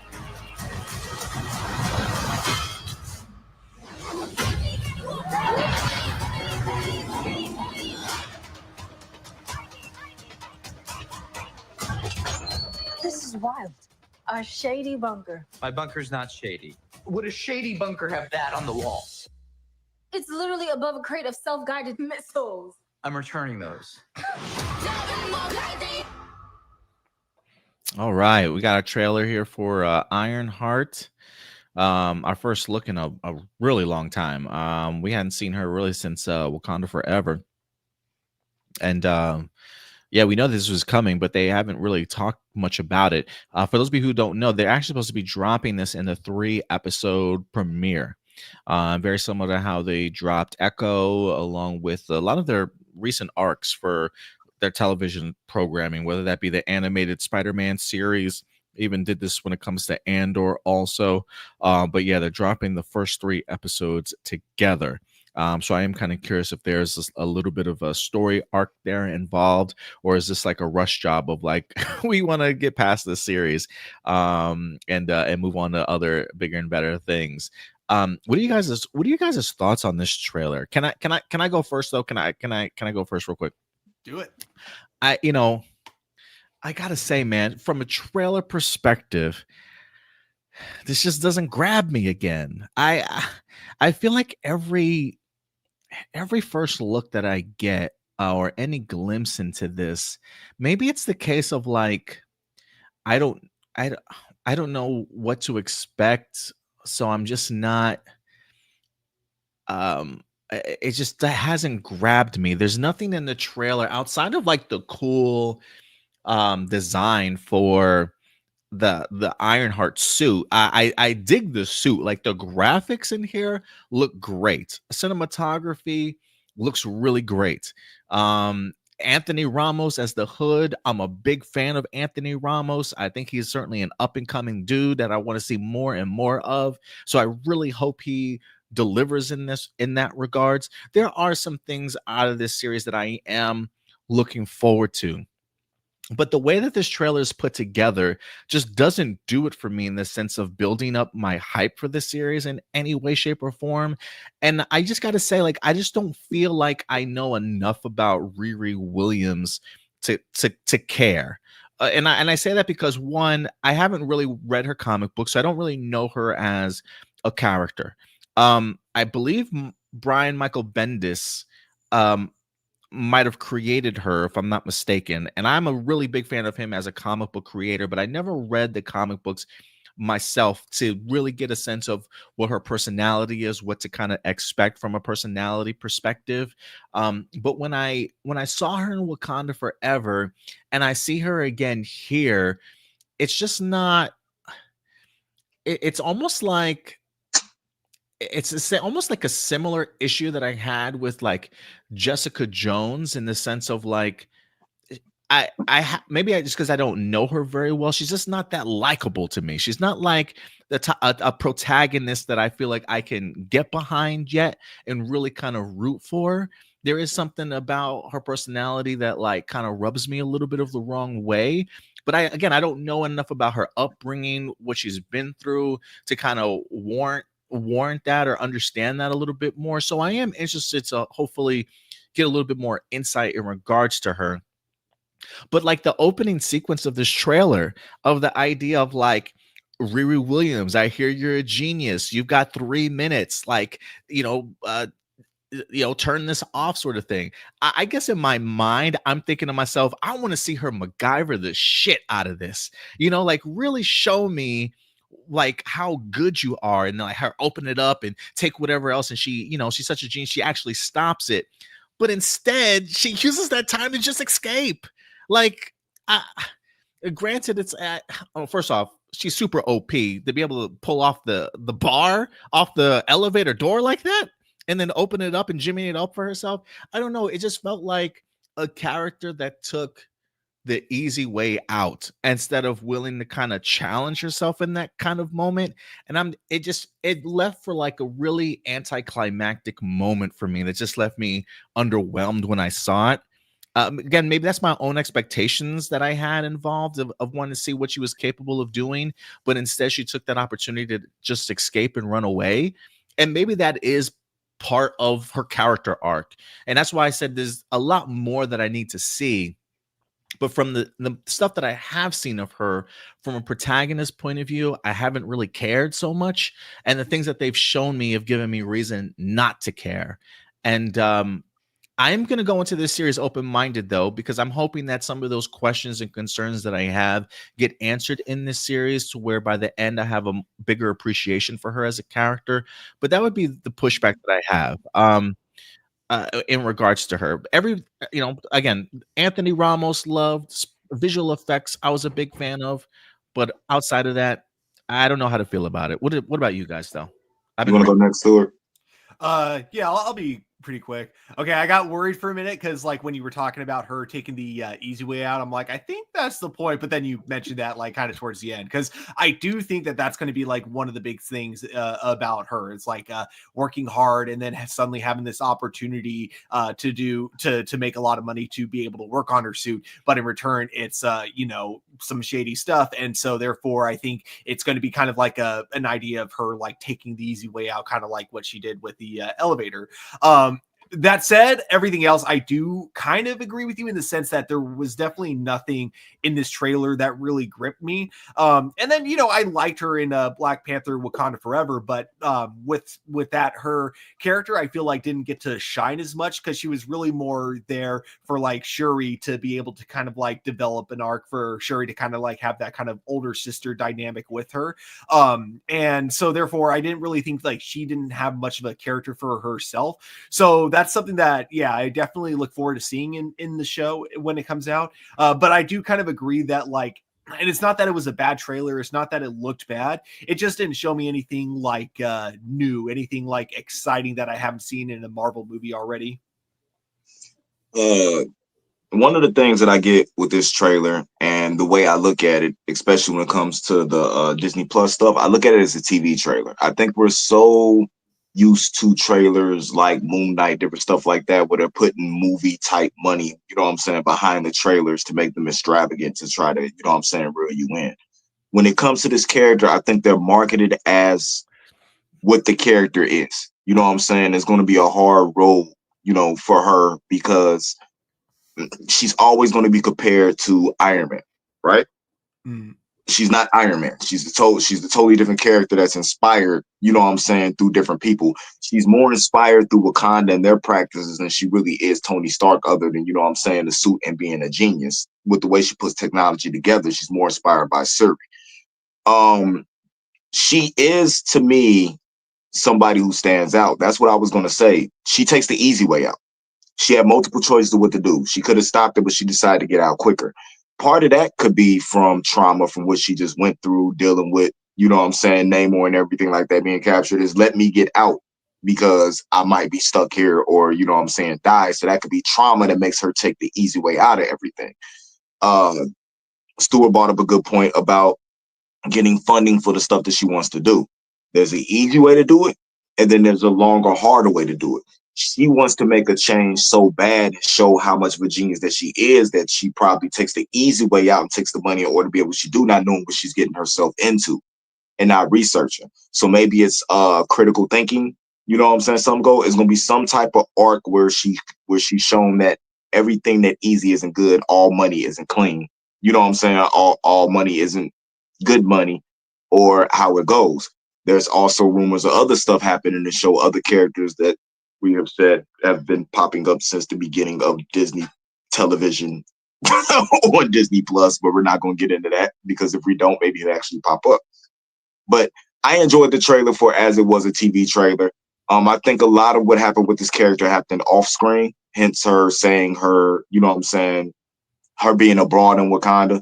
I think she did a lot and learned a lot from, Shuri. And I think watching the show is where you're going to see her developed as a character when she gets a chance to. Because again, I think it was supposed to be something different for her in Wakanda Forever, but with, Chadwick Boseman's passing, that movie went under so many rewrites that I don't think we got the Riri Williams that we were supposed to get because of what they had to change. I feel, and this made me going on the wing, I feel like this might be a top 3 Disney Plus, Marvel show by the time they're done with it. I mean, we were underwhelmed with trailers for what is her name? Ms. Marvel. That ended up being a good show. Jessica Jones was one of the best shows that they've done. And everything they did to promote that show was underwhelming. That's why everybody's so excited about her coming back as a character, hopefully in Daredevil season 2. And I'm just looking forward to seeing what develops from here, because I feel like this is going to be the first character that you have that it's going to be that character. You're not worried about where she's going to end up or what she's going to tie to in the future of the MCU. We're actually going to live with this character and see what happens, you know what I'm saying, in the future. So I'm all for it. I'm looking forward to it. And you know what I'm saying, more power to Riri Williams and Dominique, because she's a hell of an actress, and I really feel like she's going to do this character justice. Yeah, I mean, I hope you're right. Tony says Dominique is a good actress, but didn't market her character well. It just feel like they've been hiding this series, almost like this was part of their quantity over quality a series that was certainly announced. So I am curious as to how much attention, love, and care to the character that they're really giving in the storyline here also. Because if Dominique is a good actress, I don't think I've seen her in anything else outside of Wakanda Forever. But I do hope that she gets the opportunity to shine a little bit more in this movie. And you guys are right. I mean, maybe that is part of her personality trait to start off, is the idea of somebody that takes the easy way out and kind of grows into having a different mindset or mentality about things kind of going forward. So yeah, it feels like it might be a character that I'll have to grow with as the season progresses. But I am excited. I am excited in the sense of get an opportunity for them to prove why she's a worthwhile character, certainly paying attention to, and hopefully I continue to I come to like her a little bit more as a character. You know what? I just thought of something that would also be kind of interesting if they did, is like if like some of the things that she does, she'll end up like kind of justifying it, being like, well, Tony Stark did some shady stuff in order to become Iron Man. And then you get like kind of some people like, you know, who maybe knew Tony Stark personally and are like, yeah, you don't want him as a role model. Yes, he died a hero, but he wasn't always that way. So I could see it like also something in that regard. Also, just because you brought it up too, with because this show had been announced for a long time, and it's so weird that we hadn't seen anything apart from some behind the scenes photos. It's weird that we hadn't seen anything until just now. I'll give it this though. I think in terms of the trailer not coming out until just now, I think looking at the visual effects that we have and how there's a lot of CG, and it's not and it looks like basically movie quality CG from what we've seen. I'm assuming that might be why it probably took so long for at the least the trailer for it to come out, because I assume it must have taken a long time to work on all of those VFX. But I do think that they could have done a little bit more though beforehand, before even the trailer came out. Like they could have easily given us some teaser posters, given us, you know, maybe a teaser that didn't involve any of the VFX scenes, just involving Riri as a character, and then just like some of the like dynamics of her school, and then maybe showing us a tease of the suit, like, you know, using practical effects and not any of the CG that has to be done in post-production. So yeah, I think the marketing for the show is definitely, if it doesn't become like, if it's not like a big success despite its right, like if it's a good written show but it doesn't get that much success, I'm fully blaming the marketing for it. Oh, you're muted. Yeah, visual effects. I actually really enjoy the visual effects in this trailer. I think they look really clean to me. I love the shot of her punching down into the truck and things like that. The flying sequences. The suit looks clean. Whether it's the young, you know, the older model or the newer model, I think they look really clean in here. I even love the bullet effect from the hood as it like barely goes around Riri's kind of suit. The concept of tech versus magic is an interesting one. I just hope from a character perspective and a storyline perspective, they really keep it tight in the sense of making it worthwhile for me personally. But there are, like I said, there are aspects I'm looking forward to for the show. I know it might piss a lot of people off, but I think it's going to happen. You're not going to see much of her in the suit. I get you. Like even the newer version, I'm hoping, like, while I enjoy the suit, I am hoping by the end of the season we get her more sleek version of the suit from the comic books instead of the really big bulky ones that we've gotten. I really do hope we get like a final model or a Mark IV or whatever version for her suit, whatever it is. I kind of think like maybe you'll get a hint of it. You know what I'm saying? Well, like I don't know if you'll see her in the suit, but you'll see the suit. like, you know what I'm saying, type thing. Because maybe it's something where she sends specs, she doesn't have the stuff, you know what I'm saying. This is how I would do it. She said she doesn't have the specs to do it. She has it all figured out, but doesn't have what she needs to build it. And then the next thing you know, there's something at her door, something where she's at, and Shuri sent her the suit. Built off of her, you know what I'm saying, schematics. Like, it was all her. She just needed somebody to produce the suit. I got you. Yeah, we could easily go that route too. But we'll see, man. We'll see how it goes. What was the release date for this?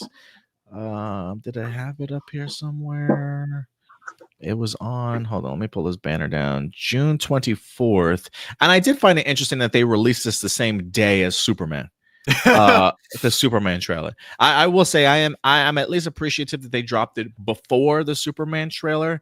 But to me, again, it kind of implies like, bro, really, we're dropping this on the day of Superman? Like, hey, that's confidence. I mean, I guess, or you're just kind of hoping that it eventually like stops getting talked about because Superman overtakes the conversation, sort of thing. That's confidence. Like, you know what I'm saying? A melanated female lead, and then you're dropping that before, you know what I'm saying, the hurrah, Superman. You know what I'm saying, typical, you know what I'm saying, Superman thing. Okay. The whole thing, oh, they're not talking about us. My thing is, and what I feel, you talked about how long it took to do the CG and stuff like that, right? My thing was they waited until Sinners had his run to be able to drop this. So I also wonder if it has something to do with Ryan Coogler being committed to something else, you know, and not being able to put time into, you know what I'm saying, what the other project. Because he did say, I want to finish this first before I do anything else. Don't talk to me about no Black Panther 3. Don't talk about nothing until I finish this. So I wonder if that could have had something to do with how we got promotion and stuff for this show. I mean, he is executive producer, so he does have say in regards to storyline, you know, all that stuff he goes over also when it comes to attaching your name to a project. So I am hoping, because he is at least attached to it, that there is some element of quality involved and not just putting something out to put something out. I would assume that this is kind of a spinoff from the Black Panther stuff, but also in line with Ryan Coogler's mindset of storytelling. So we'll see though. But yeah, guys, let us know your thoughts. Shout out to Kiki. Thank you so much, Kiki, for certainly coming through today. But yeah, let us know your thoughts in regards to all the trailers that we certainly talked about here today. Is there anything that really sort of grabbed your attention? Certainly let us know. And with that, guys, let's move into our next topic here as we are revisiting the world of Daredevil Born Again. Season 1 has officially finished. It's currently up on Disney Plus if you want to check it out. Season 2 is currently being filmed. It is currently taking place with a release date for 2026 next year. Brad Winderbaum, the president of Marvel Television, has said that he'd personally like to start seeing these television seasons dropping every year like classic television. So they're hard at work right now to certainly make that happen in regards to season 2 to go ahead and drop next year. And after the way that season 1 ended, Kingpin now has power. Kingpin has taken over the ports. He's put martial law on New York City. He's got his vigilante group, his anti-vigilante cops out there right now running the streets, stopping any heroes from certainly emerging and doing whatever they can. And Daredevil realizes he's got a lot going against him. And so he talks about the idea of building an army. And ladies and gentlemen, we may have our first member of that army officially announced, as this week Variety is in fact reporting that Krysten Ritter has officially returned as Jessica Jones for Daredevil Born Again season 2. And I know a lot of us are certainly looking forward to her return here. It's definitely been a minute. So let's go ahead and dive into this news. This comes to us again from Variety.com. Says Krysten Ritter is officially back as the hard-hitting, hard-drinking Marvel hero, Jessica Jones. The announcement was made during Disney's upfront presentation, in New York on Tuesday. Ritter took the stage with Charlie Cox to reveal that she would be joining that show for its second season. It's so great to be back, returning to Jessica after 3 seasons and the Defenders, and now joining the MCU. I'm so excited to bring back this iconic character, and without giving too much away, there is much more in store for Jessica Jones. This is going to be an incredible season. So yeah, Krysten Ritter with some words of her own as she's set to return, Stuart and Indy, and I'm sure you guys are kind of pretty excited for this. Stuart, I'll start off with you. How are you feeling about her return, man? This is exactly what I think the show needed. Because here's the thing, I really like Daredevil Born Again. I thought like a lot of it was great. A lot of it felt very much like a full-on continuation from the Netflix series, just like, you know, set years later. But there's one thing that the show, I just think it could have done a much better job at, and that's the side characters were not the best. They were kind of forgettable. And I remember that last shot when we get to the bar, and we see all the side characters, you know, there as Daredevil's like, we're going to need an army to take down Kingpin. We get all the side characters there. We see one person at the bar with a black leather jacket, and she's drinking, and I'm like, no way, is that? And then she turns around, and it's the detective that we had already seen in the show. And I realized, oh, okay. There was a brief moment I thought that was meant to be Jessica Jones until she turned around. And it was like that moment I just kind of realized that, like, yeah, none of these characters are very memorable. So I think bringing characters that have worked in the past into this show is really going to help out with season 2. And that's not me saying that I want them to just give up on the side characters we've been introduced to. I mean, I hope that they're better integrated when it comes to Daredevil season 2. They're given like more character depth, more personality or something. But I think that, yeah, as long as, you know, if we're gonna like, you know, keep the continuity from the Netflix shows, I think it would be a great idea, especially given like that this is something what Kingpin is doing isn't something that just affects Daredevil's world like it did in the Netflix shows. Like now it's affecting every kind of ground level superhero like in New York City. It makes sense that we would want to have more characters like Jessica Jones, and hopefully later it can lead to like Luke Cage, Iron Fist. This one probably won't happen, but maybe Spider-Man as well. You know, it would be really cool to see more of these characters arrive, because again, this isn't like a Daredevil specific thing going on now. This is like the impact Kingpin has had now should theoretically be much bigger on the MCU than it was during the Netflix shows.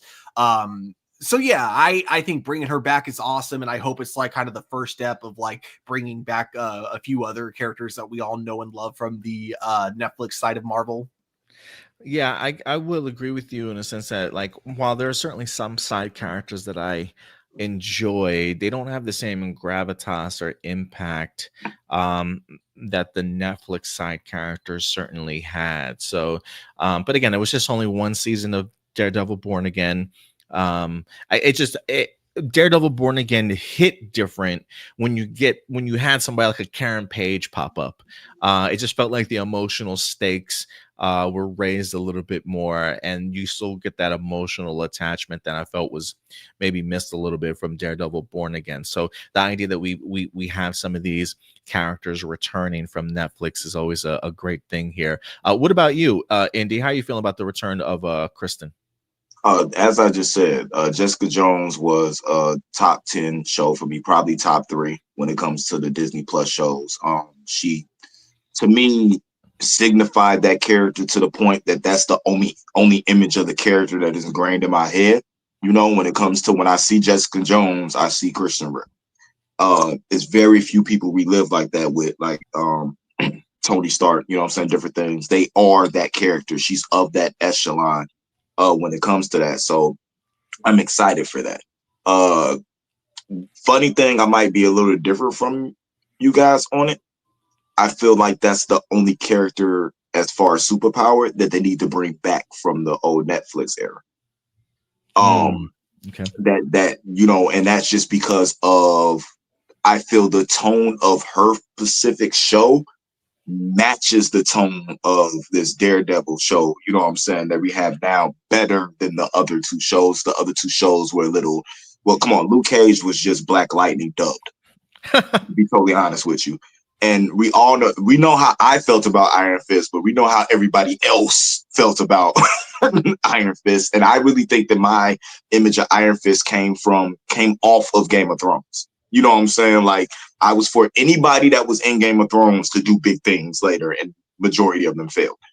So I feel like this will work. I really would like them to bring in more nuanced characters, you know what I'm saying, from New York, or use maybe more unsuperpowered people. I mean, the people that he had in that bar, along with him and Krysten, is enough. They're enough. And for me, it makes more sense for Jessica Jones to be a part of this, because the other two really aren't affected by what Kingpin is doing. Her work is directly affected by what Kingpin is doing, because she's a superpower private detective. Like, I can't do my job with what you're doing. So it makes sense to me. She's incredible. That show's incredible, and it should work. Hopefully. That's actually an interesting point. Like, if we're going off the assumption that she's still a private detective after the events of her show, so she's literally just doing her normal job, which is totally 100% legal, you know, would suddenly, like, you know, with Kingpin being mayor, would he suddenly have that decision of, oh yeah, what you did was legal, but not anymore. Now I've decided that because you have superpowers, it's no longer private detective work. What you're doing is vigilante work, simply because you have powers. I wonder if that's like a dynamic that gets like kind of added to her. Yeah, because they called her a vigilante in her show because she went against the law. You know what I'm saying, to do stuff. A lot of times she went directly against what the cops wanted, broke into places, did stuff in order for her to be able to do her job. So she would be a vigilante. Would somebody like She-Hulk be a vigilante? You know what I'm saying? Being, you know what I'm saying, Laura herself. Like, how is this stuff affecting them and how they're doing their normal day-to-day when they're out in the open? Like, they're not hiding who they are. They're out in the open doing what they're doing, and now it affects them in their day-to-day lives. Because remember, Kingpin never said mask vigilante. He went vigilantism, period. Period, yeah. You did bring up an interesting topic, the idea like if anybody gets brought back, you feel like she's the only one that you would want to see from like the old crew. I am kind of curious whether or not if Mike Coulter or Finn Jones would certainly make a return. I feel like they've been in the news lately of really pushing the idea for their return. Maybe because they know something that we certainly don't. Usually if Jessica Jones there, I feel like Luke Cage isn't too far behind in some way, shape, or form. So I personally would love to see a Mike Coulter back as Luke Cage. I think Charlie Cox could certainly use him from Daredevil. Matt Murdock could certainly use him from just like a strength point of view in regards to having him on his side and the invincible skin sort of thing as well. So I would love to see him kind of come back. Should the whole gang come back? Should they get the Defenders and then add new pieces? Do you want to, like, if you do add new pieces, who would you want to see take those roles instead of some of these returning characters? What is the Defenders 2.0? Because it feels like that's what he's building to. What would Defenders 2.0 look to you guys? It shouldn't be. I'm gonna tell you right now. It shouldn't be Finn Iron Fist, especially if there's any continuity between old Netflix, new Netflix. If they do bring somebody in, it should be Colleen Wick. Because Jessica Henwick. Yeah, just from where it started off. I mean, I have no problem with Mike Coulter coming back.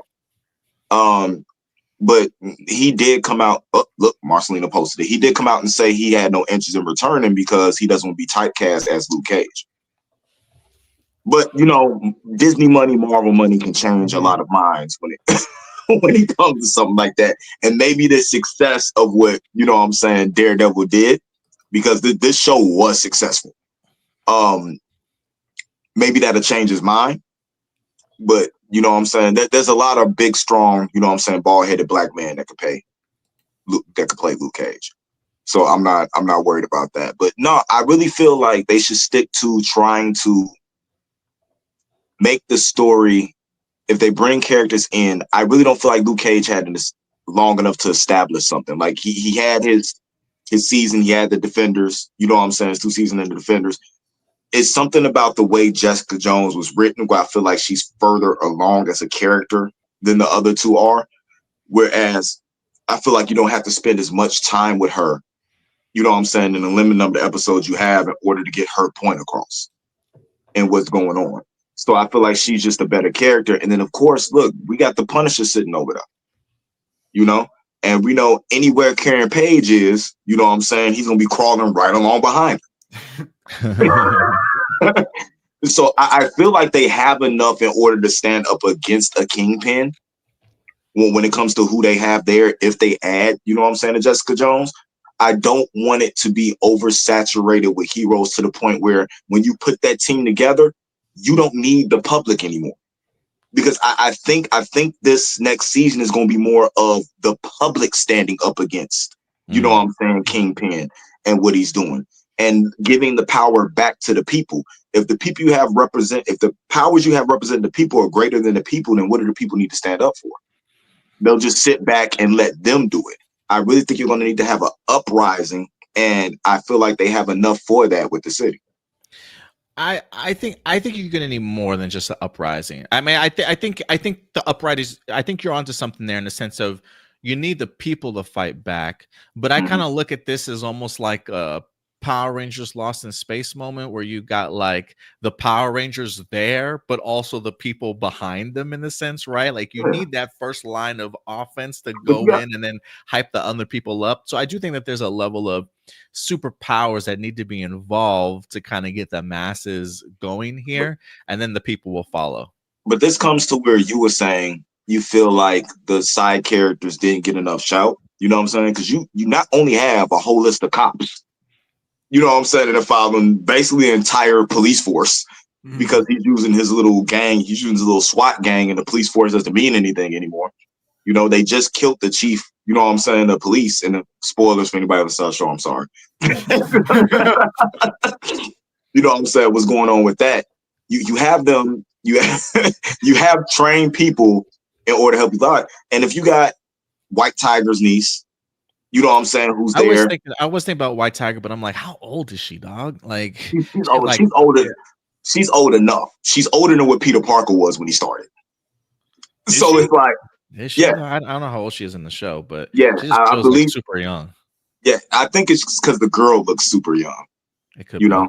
Yeah. But man, but I did when she puts that totem on. When it comes to the character itself, when she picked up the mantle, she was younger than what she's perceived in the show when she picked up the mantle. So, I mean, they were in high school.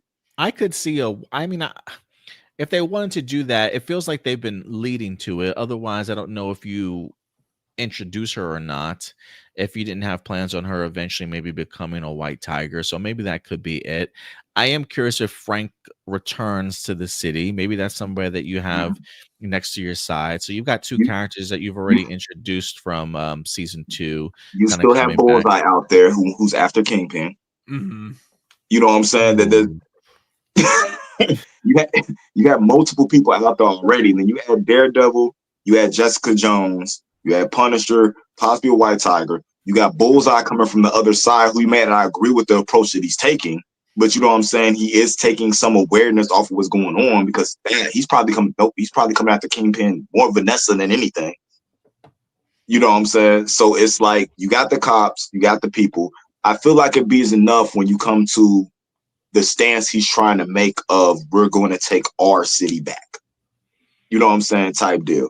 So you can add more, but I think it's going to take away from the punch of this character and him coming back into the character, what it's going to be. And I think it's just so much more impactful if you have a smaller side, because they don't have a bunch of superpower people on the other side. It's really just Kingpin having the power of the city and using his leverage through government to do what he needs to do. It's not like he has a bunch of supervillains working for him. Right. That know it can work out, because if the people rise up in the city of New York, and you have everybody going, plus these superpower individuals, plus I forgot about Swordsman. Oh, yeah, Swordsman. That's right. Yeah, I would love to see him on the squad. You're right. Yeah. So you have, because everybody that's going to affect that been through these Disney TV series, you know what I'm saying, who you might have just forgot about. I forgot about him. Hawkeye, everything. You know what I'm saying? He's been in. He sat down and had a face-to-face talk with him, and I totally became oblivious to what was going on. It's enough. If they write it right, that's the problem. It's going to have to be written in a way that makes it effective, and I just feel like it'll be more effective when less is more. You know what I'm saying? Quality over quantity. I wouldn't be mad at that. I wouldn't be mad at that. I still want Mike Coulter as Luke Cage to come back. I will say, just to clarify, he has actually shown interest in wanting to come back. This was just recently, as of March of this year. Mike Coulter, he was actually in your state, Indiana Comic-Con. The Collider's Maggie Lovett. Coulter weighed in on potentially reprising his role as Luke Cage. Just a small sentence. He says, "I still have hopes for it. I don't think about it anymore. I think there's always time. I don't think it's impossible. Anything can happen." So it seems like he's at least open to the idea of returning. He definitely has changed his tone. But I think Homeboy's show Evil also got canceled, so he's probably looking for a paycheck. But I think Stephen Amell probably is too right now. I do like what you're saying. I would agree that they probably have enough in regards to do it. I think the Jessica Jones and the Luke Cage connection is just so inherent, though. I feel like he would automatically come over with it. But that's probably where I would stop at it, though. I think you can get away. And I think also, too, because we're talking about Marvel Television here, you would want also something to come out of your Daredevil Born Again series, right? Like, I would think you would hope that there's maybe a potential spinoff show in the future or type of thing. And we've been talking for years about a potential like Heroes for Hire show if they wanted to. I think if you were to bring back Jessica Jones and Luke Cage from just the Netflix, you don't have to bring back Iron Fist, Finn Jones, and any other supporting characters. Maybe just those two as like your establishment, and then utilize people like White Tiger, Swordsman, Bullseye, Punisher, whatever the case may be, to then add to that kind of group. I would kind of be okay with that, and this as a sense of using this as a future launching point for something along those lines. But I don't think you're wrong in the sense of they probably have enough already that they could kind of make this work. Yeah, I think what it comes down to is that, yes, they do have enough. I just hope they utilize them better within season 2. Because like I said, they were pretty forgettable to my opinion in season 1. But and we only have 9 episodes. I think that's also wise because we had like only that many episodes, and most of it was focused on like Matt Murdock, so we didn't get a lot of focus, and he rarely like interacted with them that much, and I think that was probably why. So I think there is potential to fix it. I think a lot of that too was the writers getting switched, like what I'm saying, all that too. Like the original writers may have had a completely different plan with these characters. And so when you have a completely new writing team coming in and then just rewriting like a big chunk of it, yeah, I could see that. But yeah, when it comes to the whole like kind of the hero side of things, terms of characters I'd like to see come back, like it would be cool to see the full Defenders. I'm not going to be disappointed if we don't get them. I think the only one who I really kind of want to see come back though, not Defenders related, but I do think one other character that should be brought back is Echo, and that's only because like I feel like now after like kind of everything that's happened, now she sees like where Kingpin is at. I would be curious if like a part of her is just kind of like, I could have put a stop to this a while ago. I think I should help like put an end to him. Like if she refers to like the events of like her show where like she could have actually killed him right there, and then all of Daredevil could have been prevented. So I wonder if like you'll have kind of something like that play out, if we bring her back. Echo, Luke Cage, Jessica Jones, White Tiger, Swordsman, and Daredevil. Boy, I think that's plenty. Especially if you got Echo, you don't need Luke Cage. That's overkill, all for Kingpin. Is he Thanos now? I mean, with how much power he has, he might as well be. you might as well throw Kate Bishop in there too. she had to tussle with him as well. She not. They're like, Haley, we're just gonna reserve you for the movies, girl. We can't afford you anymore. Yeah, you're too famous now. This is television now, girl. So we'll see what happens, but we at least know for sure Krysten Ritter is coming back as Jessica Jones, and if she comes back, who else is going to be joining this Defenders team, Defenders 2.0? Let us know who you guys personally would like to see in the comment section box below. I know the one thing I do want to happen though. What? I want somebody to call Hawkeye, and then him just be like, "You couldn't pay me enough to be there." Yes. Give Jeremy Renner his money, y'all. All right. With that out of the way, let's dive into. We got two more quick topics. We'll be flying by for you guys here real quick. Next up, we've got Gears of War is back in the news. You guys might have forgotten that they were actually planning on making a movie of this. But the long-running Gears of War franchise has now, not only has it been announced for a film, but it looks as though they officially have a director attached to it. I feel like it's been a minute since we've had any news surrounding this, so this is definitely pushing development into the right direction for it. But let's go ahead and break this down and talk about it a little bit. This comes to us from the Hollywood Reporter. It looks as though they have officially landed David Leitch as their director. This is an exclusive report from them. It says Leitch and Kelly McCormick will produce the Netflix video game adaptation via their 87th North banner, along with gaming company The Coalition. It says the gears are turning for David Leitch. The Fall Guy director is in negotiations to helm Gears of War, Netflix's big budget adaptation of one of the biggest video game franchises on the Xbox platform. John Spaeths, who was working with Denis Villeneuve on adapting the Dune books for Legendary, is writing the script for the feature, which Netflix has partnered with the Coalition Studios, the Canadian game developer behind the franchise. There's really no. It says Netflix picked up the rights to the popular video game franchise in November of 2022 with grand ambitions. It hopes to first adapt the game as a feature, then follow that up with an adult animated series. More work would follow in its success. So they are starting off small. Well, not small, but a big budget video game adapted movie on Netflix. And if that goes well, we may be getting ourselves an animated series for Gears of War. You guys are the big gamers here. They did announce this back in 2022. I haven't not heard any big development here, but I think David Leitch is a pretty good get for this. I'm not too familiar with the writer on here. Like I'd have to go back and see if it did say he worked on the Dune series. Did he work on both films? Just the second one, just the first one? I am curious what other work he has. The writing has me a little bit confident with a big franchise like this, along with the idea of the production company from the video game being a part of this. How do you guys feel about it? Indy or Stuart, you guys want to go first? I don't care who's directing it. For me, when it comes to this movie, I didn't know who's playing characters, because that's what's going to matter, because this movie was built on relationships and just the movie itself.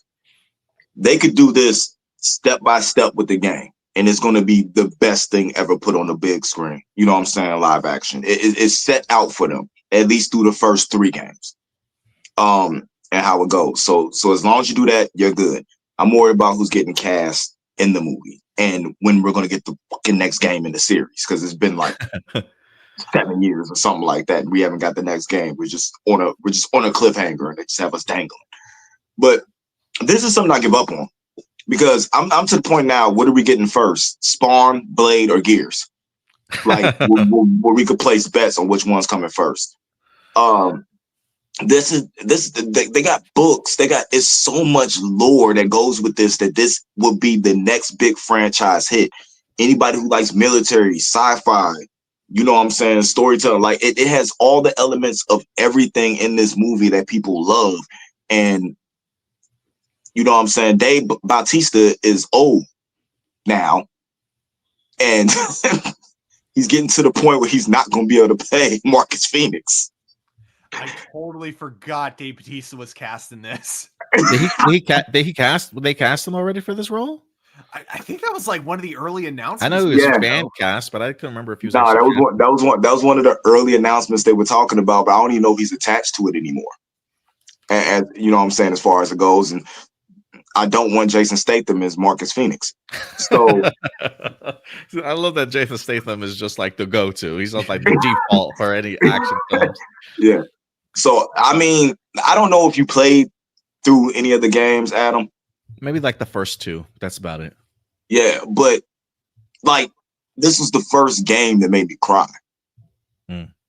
Like that's how good the storytelling was in this game.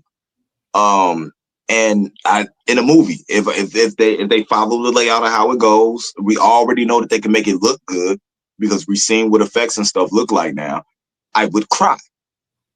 And we're talking about this could be $1 billion, you know what I'm saying, franchise, even though the franchise itself is nowhere near as popular as it was 10 years ago. Yeah, my cousin Christina used to love the hell out of this. Love the hell out of this game. We would play co-op online a lot for the first two games. But yeah, it's been a minute since I've actually played them. It is interesting that they're placing their bets on Netflix for this, whether or not they get like a limited theatrical run for it or not to be on the big screen. Who certainly knows? But we'll see how it turns out. How are you feeling about this, Stu? I think the director that they got for this is perfect because, you know, he knows how to do action and comedy. And I think that with the Gears of War movie, you need both. Gears of War, what I love about it is that it's a franchise that's just, you know, over the top, hella fun. It knows not to take itself too seriously, but not in like a lazy way, as in if it doesn't try. Like Indy says, it gets emotional at times because, like, you know, despite all of the crazy action, the crazy monsters that you get in this, you do really have a great companionship between you and your whole squad, especially between Marcus and Dominic. There's definitely a scene, and I'm sure this is probably the one you were talking about, Indy, from Gears of War 3, that definitely got me choked up. And I think what worked about it is that it worked so well because it happened after you've had like 3 games of getting to know your squad mates, of really to get that really fun dynamic between all of them. You know, and yeah, just I think that he's the perfect director that you can get when it comes to recreating the aesthetics from the game, being able to just know just how much over the top it should be without going too far, just enough from the game without like making it like too much for like movie audiences, because I think that obviously a direct adaptation of Gears of War would be absolutely terrible if you try to put that into a movie form. But I think that if you have a director like David Leitch, he's the one that's going to know exactly how over the top you go from the video game onto the big screen. I really hope with it being Netflix that's doing this better get a theatrical run. The two demands that I have as a Gears of War fan, and by Gears of War fan I mean someone who's beaten all 3 of the original trilogy but has not played 4, 5, or 6 at all. But as a fan of the original trilogy, I know. Fake fan here. He didn't play the prequel. No, I did. I've only played, I've only played the original trilogy on the 360. But that said, my 2 demands: 1, this better be in theaters, and 2, give John DiMaggio a cameo. Joe DiMaggio, Joe DiMaggio, because he was the voice actor for Marcus in the video games, and I love his voice. Ice-T needs a cameo too. Ice-T. I you know what? That's why I came to you guys for your perspectives, because I didn't even know there were 6 Gears of War games. Like, what? 7 total. 7. That's crazy to me. That's crazy to me. Yeah. I had no idea. I will just say, from a creative standpoint, I do like the group that they have here. I feel like the only hiccup on John Spaeth's IMDb that I'm seeing right now is he did help write the screen story for the Tom Cruise The Mummy. But outside of that, he was attached for a screenplay for Dunes Part 1 and 2. along with Doctor Strange and Prometheus, which I'm a big fans of those movies too. So don't blame anything when it comes to a Tom Cruise movie on somebody who wrote it. Blame it on Tom Cruise. I mean, anybody else in that role, and that probably been a good movie. That was just Tom Cruise running around chasing a monkey. But other than that, I do think that it's got a good base, a good bare bones to be a good film here. So we'll see. We'll definitely keep you guys posted on further development for Gears of War. And then last but not least, we do have Buffy the Vampire Slayer back in the news here this week. Last week, I think it was last week when we talked about it, there had been some previous leaks a couple months ago with some character descriptions of who we could expect in the brand new series. But Sarah Michelle Gellar came out and was like, no, like, don't listen to any of that. That's all fake stuff. But this week, Sarah Michelle Gellar decided to come out and actually give us a real official announcement, as they have, in fact, found their brand new Slayer, ladies and gentlemen. According to Deadline.com, the Buffy reboot finds its new Slayer, Ryan Kiera Armstrong, to star with Sarah Michelle Gellar in the Hulu pilot. Says exclusive, Ryan Kiera Armstrong from Star Wars Skeleton Crew, along with Firestarter, has landed the lead opposite of Sarah Michelle Gellar in the Buffy the Vampire Slayer reboot, which has a pilot order at Hulu. Armstrong will play the new Slayer in the untitled Buffyverse project, which Gellar executive produces, in addition to reprising her signature role as Buffy Summers. Oscar winner Chloe Zhao is directing the pilot. No additional information has been provided about the project, referred to as the next chapter in the Buffyverse, which comes from 20th century and Searchlight. The character played by Armstrong is described in casting materials as an introverted high school student. There is some similar symbolisms in Armstrong's casting as Gellar's spiritual successor. But it was Armstrong's acting chops that won her the role, Gellar said. She says, from the moment I saw Ryan's audition, I knew that there was only one girl that I wanted by my side. To have that kind of emotional intelligence and talent at such a young age is truly a gift. The bonus is that her smile lights up even the darkest room. Says that Gellar did record a video of her breaking the news to the 15-year-old Armstrong that she got the part. She says, I'm so honored. Thank you for trusting me. We're so overjoyed to have found this generation's Slayer in Ryan Kiera Armstrong. She absolutely blew us away. There's no question in our mind that she is the chosen one, they said. So, we got ourselves a brand new Slayer. For those of you who are not familiar with Ryan Kiera Armstrong, she literally was just in Skeleton Crew, and she wound up playing the character Fern, who I was a really big fan of. She really grew on me as the season progressed, for sure. She really took on sort of that leader role of the group, with her own sort of insecurities here or there, but really definitely proved her value and her worth to this team. Seeing her in her role as Skeleton Crew, I can easily see her kind of taking this role in this mantle of a vampire slayer as well. But what do you guys think of the news? Indy, I am kind of curious. Were you ever big into Buffy the Vampire Slayer? Did you ever watch the series for yourself? The entire series. I watched the entire Angel series. Nice. I was a huge Spike fan. I love that Spike became the love interest after Angel left. Like I was really into that series. I think that's why I got so into stuff like Supernatural and different things like that. How are you guys feeling about Ryan Kiera Armstrong? She's only 15 years old. I can't remember how old Sarah Michelle Gellar was when she started off in this role.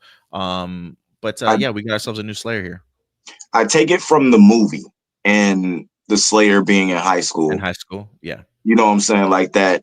I am really for the new Slayer being trained by an older, you know what I'm saying, Slayer. I think in canon it's normally a man that trains, you know what I'm saying, the girl. It's usually the Watchers council that does it.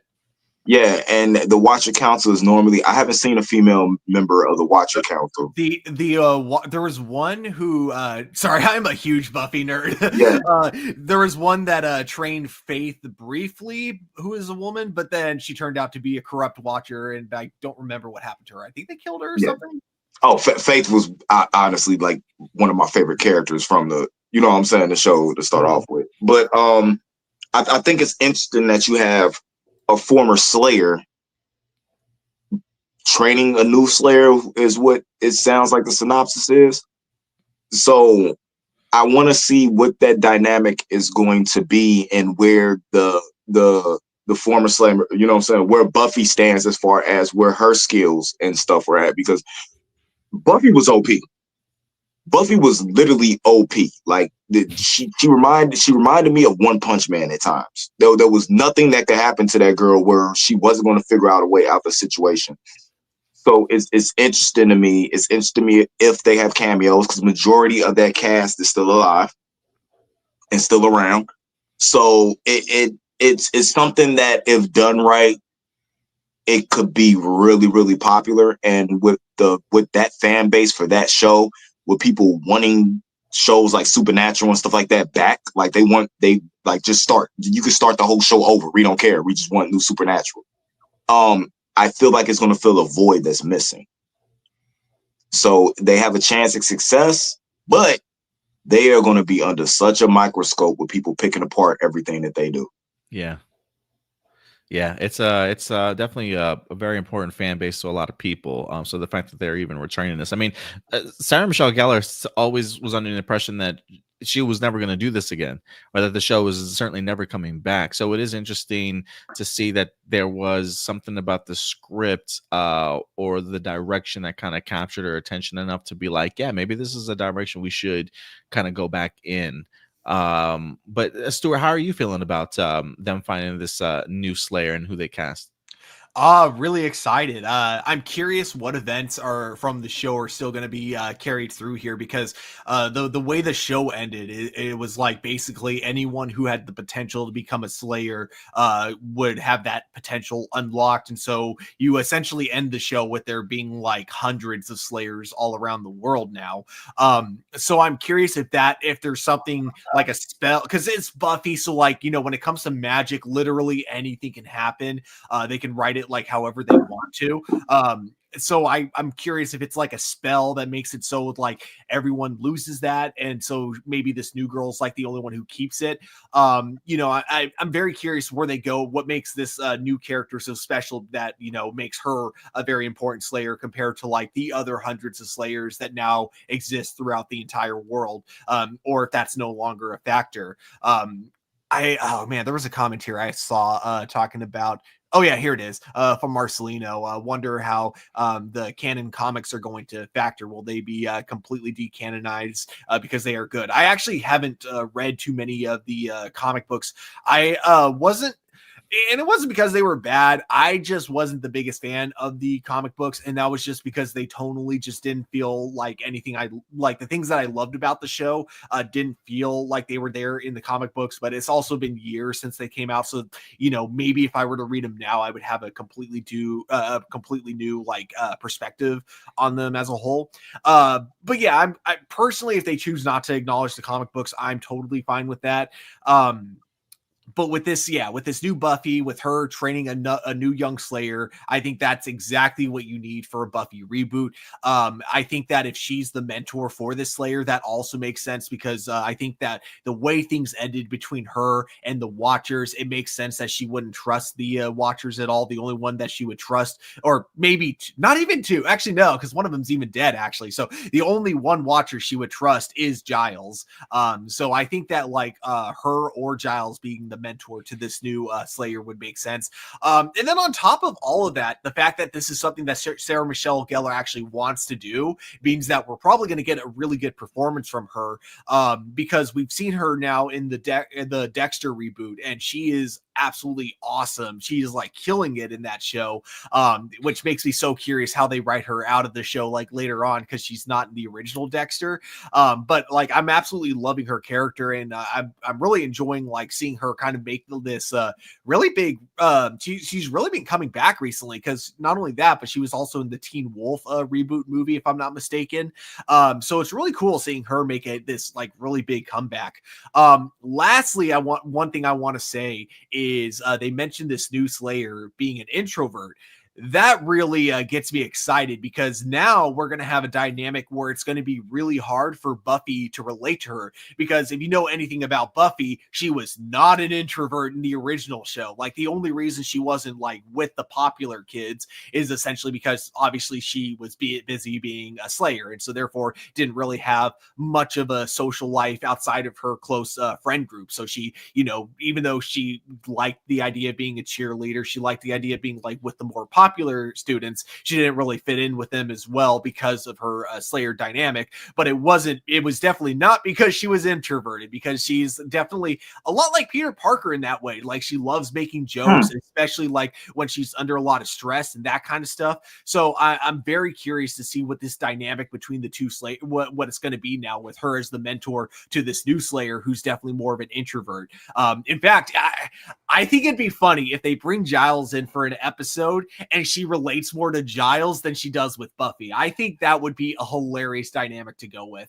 But yeah, everything, you know, just I'm a huge Buffy fan, if that wasn't obvious already. So I'm so excited to see this. You know what I just realized? What's that? Arrow was a CW show, right? Yeah. Wasn't Buffy a CW show? Yeah. I think it originally aired on Fox and then was moved to the CW. Yeah. But it had a few years. It had a few seasons. Yeah, of no, CW for sure. the team dynamic of Arrow was a complete ripoff of Buffy. True. Okay, because you had okay, I guess you could say Arrow was definitely Buffy, right? If that's what we're saying. And then Willow would definitely be Felicity without the magic. And then who would Xander have been? Tommy or but everybody became even from the dynamic of everybody started fighting or becoming heroes just because they were around Buffy. They couldn't stay normal. Like, just to keep them relevant and keep them around. Yeah. It's interesting. Maybe that's why that worked for me. I had no idea I had such Buffy aficionados on this show, bro. I'm literally learning something new every day. Yeah, I will say, like, I definitely leave this conversation up to you, but I will say, in regards to Ryan, Kira Armstrong, I've only seen her in Skeleton Crew, where she was certainly the extrovert. I don't know how she was in Firestarter or not, but I am curious to see what her range is. The idea of her playing an introverted high school student, so I will be curious to see how she pulls this one off. But I'm excited for the casting. But yeah, continue. I'm sorry. Sinners, Abigail, and Ryanfield, Kiki, are really good. Abigail is low key slept on in how good that movie is. I would also need to check them out. I would also suggest, if you're looking for good vampire movies, Nosferatu was great. I don't know what the budget on Nosferatu was, but I've heard I saw it and I absolutely loved it. It had a pretty big opening, at least. No, sorry. I'm sorry. Was Abigail the heist movie? Yeah, with the vampire, where they're like keep her and her locked up, and they have people protecting her, sort of thing. That's right. Yeah, it was it was really good. It was really, really good. But no, there is a market for vampire movies. There's just not a market for being in love with vampires. Like, there's no twinkly stuff. Like, it's getting back to what one of the things what I loved about a show like Buffy and stuff like that is that even the vampires you were dealing with, they weren't mindless monsters. They had, like, each individual person had personality, and they had different personalities, and they had different things they were doing. That's what made the show so good, because not being a vampire didn't necessarily mean that you were evil. You know what I'm saying? Type stuff. And the dynamics in them trying to find out who was evil, who was not, who to trust, who not to trust was interesting. That's why Supernatural was so good. Not every monster, demon, or anything you dealt with was necessarily evil. You know what I'm saying? So are we supposed to destroy? Are we supposed to kill this person? The angels in Supernatural are more evil than most of the demons and devils. Like it's just crazy, and I think that dynamic works. I'm not for Robert Pattinson glittering in the sunlight, you know what I'm saying, and taking off his bird chest shirt and making people fall in love with him and sexually confuse werewolves and all that. Nah, I was cool on all that. Well, yeah, that's our Buffy news. That's our Buffy news, y'all. The one thing I'm sure we're not going to get is vampire love stories, because like I'm sure like in the 90s we were like no one thought it was weird that a 200-year-old vampire was dating a 16-year-old girl, but nowadays I think that's kind of a something that we look down on. So I don't think we're going to be seeing any vampire love stories in this. I hated the angel thing, but I loved that the spinoff came from that. I didn't. It kind of was cool with the whole I'm a seduce. Like you understood that aspect. But again, it felt weird because of like what you said. The girl was in high school. And he's 200. Yeah, but the Angel spinoff worked with him when he went off. And if it was just to get to that spinoff, I get it. But the Spike relationship to me was better than the Angel one because it made sense. Because at that point, like Buffy was already like, man, she was basically an adult who had already lived like, several lifetimes worth of like trauma. So they were both damaged. So I didn't mind it with Spike and Buffy because it kind of made sense, honestly. Yeah. All right, y'all. Oh, so Drake's a vampire, is what you're saying. Yes. All right, y'all. With that, we will wrap up our main topics for the day. It's good to have you back, Indy. Let me just say that, man. With that, we will wrap up. And if anything, Stuart, Indy, I think you know what time it is. We do indeed. And now, everybody, it is time for live viewer questions. And we're going to get into our live viewer questions segment of the show. Let's get some background music going here also. Might distort my voice for a little bit, but hopefully I'll get back to normal here in a little bit.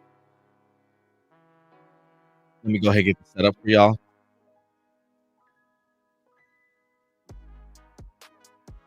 All right. How many questions does Marcelino have? Everybody's going to send it. Let's see how we can do some of these. I'm kidding. I have no idea yet. So if anything, always go to our YouTube page, as you see right here.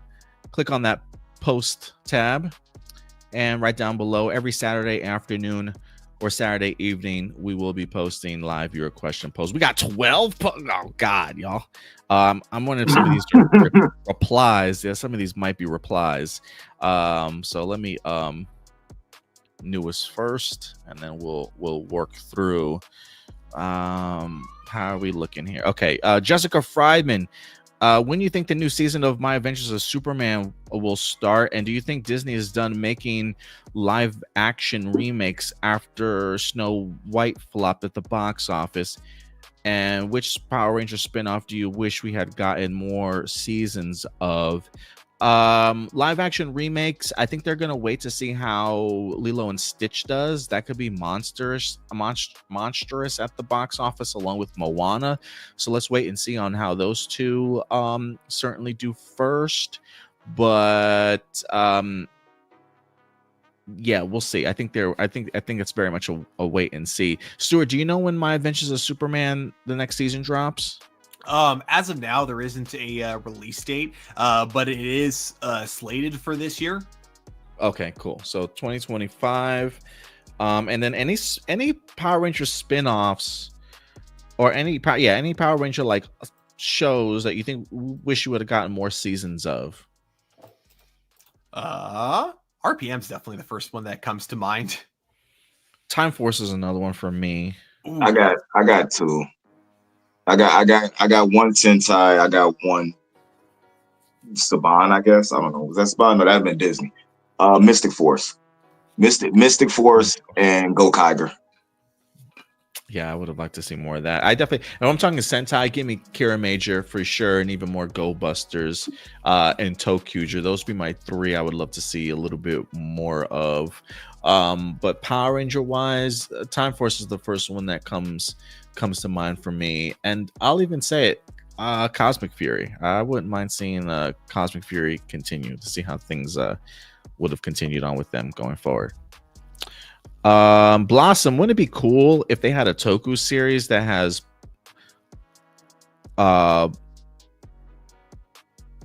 maybe board or old-fashioned kid games that led into another world, and they have rangers getting powers from those other worlds based upon their skill set, chess for strategy and intelligence, RPG for imagination, etc. It just hit me that it can also be Power Rangers imagined by different people from our Tokugers would meet one day. So Power Rangers Jumanji. Well, I love that. Besides the Reiwa era Rangers, they meet Rangers that were created by tons of people who got inspired by them as kids. They were pushed away due to people telling their creators that their Power Rangers don't exist. How's that? That sounds like a lot of money, but it sounds good. Yeah, totally. That sounds like a 3-man Ranger team right there. I do love your your Jumanji thing though. That sounds pretty dope actually. Marcelino, what do you guys think of the original plans Marvel had for Kraven initially? Ryan Coogler originally wanted Kraven to be the main villain in Black Panther because he was a fan of the Christopher Priest run that depicted Black Panther and Kraven fighting, and Marvel considered having Kraven being the main villain to Spider-Man after Mysterio revealed Peter's identity. Both of those plans were scrapped because Kraven was a part of the Spider-Man IP, and Sony didn't allow it and wanted to give Kraven his own solo movie. I would have been open to it. That sounds pretty dope to me. I'd have been very open to it, but I'm for this Kraven movie, to be totally honest with you. So in a world where we could have both, I would have took both, because the Kraven movie to me could have been a prequel to how he got, you know what I'm saying, to how he is now. Oh, I get you. You would have brought Aaron Taylor Johnson back? Yes, to anything. Gotcha. To anything. How did you like would you like to have seen that, Stuart? The idea of at least the original plans that Marvel had for Kraven? Honestly, no, only because it would have meant we would have had a very different movie, and I'm sure it would have worked, but I kind of like, with this being the only Black Panther movie with Chadwick Boseman in it, I'm glad that we got to see him facing off against Killmonger, even if that was like the only villain that we got to really see him face off in his own solo film. So I kind of preferred that to Kraven.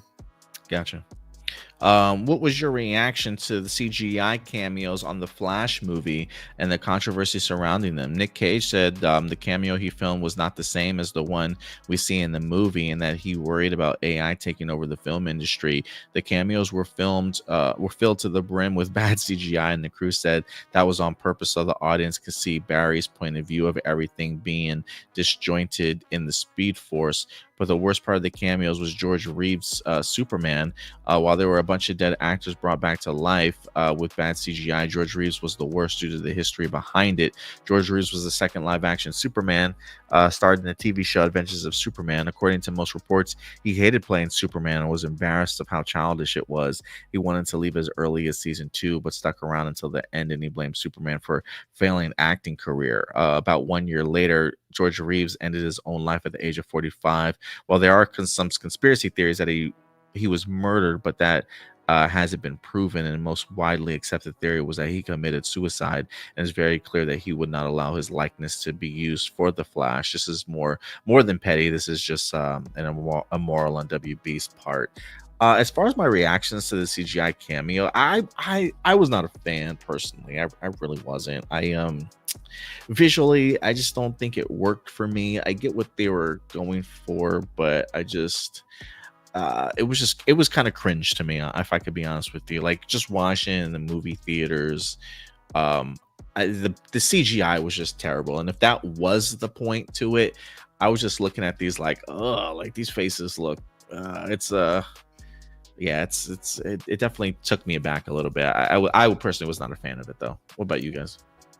To me, I didn't make it that far into the movie, so I don't blame you. I was not a fan of the Flash movie as a whole, but when it came to the cameo scene, here's how I'll say it: give me an L, give me an A, give me a Z, give me a Y. What does that spell? Lazy. Because like, you know, there was. Basically it's the same impact of if we're watching like any other movie. Like let's say we're watching Sinners, and then like halfway through the movie I pause and I'm like, hey, let me show you this slideshow really quick. Here's a slideshow of Buffy, here's a slideshow of Blade. Okay, let's continue to the movie. See, Buffy and Blade both had a cameo in Sinners. See, that's essentially what the cameos in the Flash were like. It's like they paused the movie, showed us a bunch of like, you know, different expensive CG, you know, even if it didn't look good, it was definitely expensive CG of all the stuff that was just going on, and none of it related to the movie itself. It was just something that you kind of see going on in the distance and then going back into the movie. It was, yeah, one of the dumbest things. Like, you know, you can talk about like how cheesy and campy and forced some of the cameos were in Crisis on Infinite Earths on the CW, but man, there was way more effort and thought put into that than there was in the cameos of the Flash movie. That is one of the most pathetic thing, like cameos, but one of the most pathetic ways to force cameos into a movie I have ever seen. So yes, I didn't like the Flash movie as a whole. I hated the cameos. Yeah, it was pretty brutal. I thought it was pretty forced too. It's pretty brutal. And it does pick up the other issue of AI as well. You know, just the idea of like using people's likeness without their approval, sort of thing. Did anybody reach out to the Reeves estate, or like I would assume that they had to, right? Or we'd have some lawsuits going on right now. But I really have no idea. But it was pretty bad. When it comes to toxic fandom that says writers today don't care about making art or the fans for the fans, a lot of them have recently started making their own projects and have become writers to compete against quote unquote woke culture. Something I want to do for the next couple of weeks is get your thoughts on. The first one I want to bring up is the comics Thin Blue Line, written by famous 80s and 90s comic writer Mike Baron. Somebody look at what Mike Baron, comic writer, has written before in the past. The story follows two cops protecting a corrupt mayor in a city that's in ruin due to protesters. Mike Baron has been vocal that he made this comic in response to people chanting defund the police. It's very pro-police. It's to show why cops are important and that the city falls to chaos when you don't have cops to keep order. He says that the goal is for the reader to see the cops' perspective and to understand all the difficulties the cops go through with their job. I believe there's a scene in the comic where the cops try to calm and reason with the protesters, but they ignore them and go back to destroying things because they are cops. What are your thoughts on the comic? Well, I just want to get this out of the way real quick. I have not read the comics. And two, it is ironic that they want to talk, that he writes this very pro-police, but yet the premise is two cops protect a corrupt mayor. Like what? Like, why are you protecting a corrupt mayor in the first place? And I'm supposed to like, yeah, protect the blue? Come on, my guy. Like, you're protecting a corrupt mayor? Like, he's corrupt. What y'all? To me, this already implies that your police department's corrupt also. Like, what's happening right now? Yeah, those are just my first initial thoughts while reading this. Like, defend the police, but like, if they're protecting a corrupt mayor, maybe do the police officers eventually come around and like take down the corrupt mayor? Like, what is happening right now? But yeah, that's just my first initial thoughts. Anybody got any other thoughts on this real quick? I think there's ways you can write like pro cop like kind of storylines as long as it's not like propaganda. If if it's written the way they're saying, and then it sounds like it could be like one of those storylines where it's like you have cops like put in a situation where they want to do good, but the system is like causing them to like constantly, have to make these terrible wrong decisions. But I also think that if the point that he's trying to get is being pro-police, but then also having it be that like cops are doing the wrong thing because they have to, then I think that you're also contradicting yourself, because then you're admitting that the system is the problem, and the system, that's what people who are against police are trying to say. It's that the system is the problem. So I don't know. It's like I'd have to, because yeah, from this description, it kind of makes no sense. It sounds very contradictory, but I'd have to like again read it myself. Again, it's not that like obviously, again, I don't like propaganda, but I'm not saying you can't write stories with police officers that you like connect with and that, are good people. I just, as long as it's not like trying to say, oh, all cops are amazing and, nothing corrupt ever happens, that kind of stuff, that's where I think it's like bad. And just some background, Mike Barron is actually an Eisner Award winner for his series Nexus, which was really big, I think, back in like the 90s. I remember the comic book series for sure. I never read it, but it was definitely well known, to certainly say the least. So yeah, just some of his stuff. But any thoughts on that, Indy? I gotta plead the fifth. my dad watched the show and he's the cop. I'm not getting in trouble. I got you. Yeah, I don't know. It's just I'm just not. I mean, hey, if he wants to write the story, let him write the story. But I don't think it has anything. I mean, go up against woke culture and stuff. I mean, like. Look, I get the idea that being a cop is difficult, and I know it's a real like fraternity in the sense of you got people are really, really close, but he says the goal is for the readers to see the cop's perspective and understand all the difficulties that go through the job. And I think that's respectable to certainly showcase that. But he says, I believe that there's a scene in the comic where the cops trying to calm and reason with the protesters, but they ignore them and go back to destroying things because they are cops.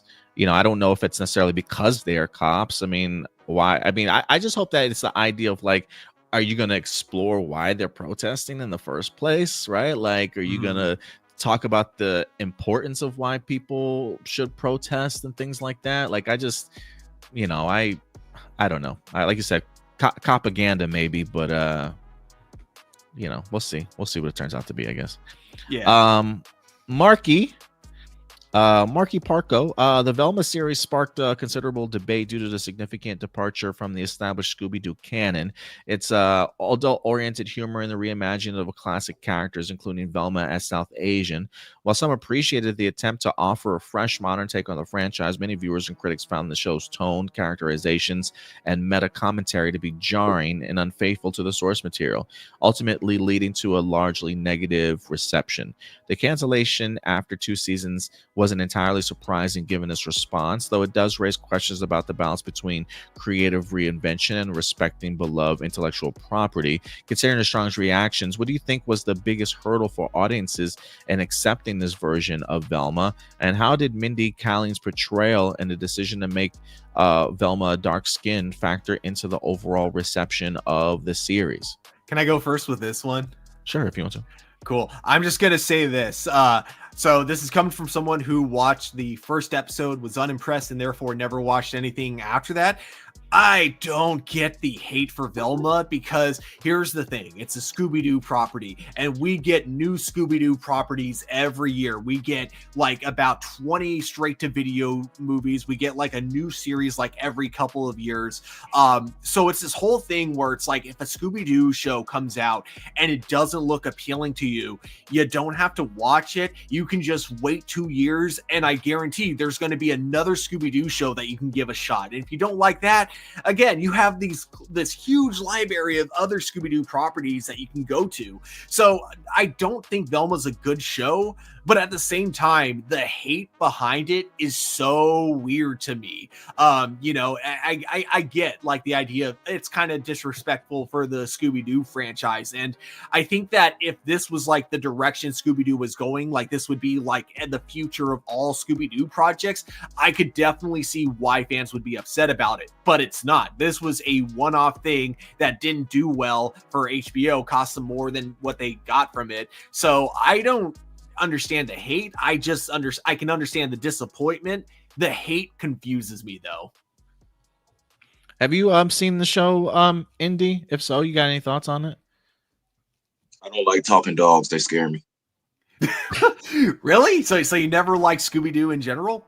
No, I wasn't a Scooby-Doo fan. I was Voltron, Silverhawks, different stuff like that. Like my stepdad wasn't into Scooby-Doo. We watched the real stuff. So if Crypto talks in the Superman movie, would that give you would that automatically be a I'm already creeped out from Crypto because his hair is too fluffy. Like I can't do dogs that look like that. They look like little demons. So, like little demons. I don't do it. I don't do hairless cats and I don't do dogs with a lot of fur. Yeah, hey, Adam, our nightmare fuel. I think we need to kick Indy out now.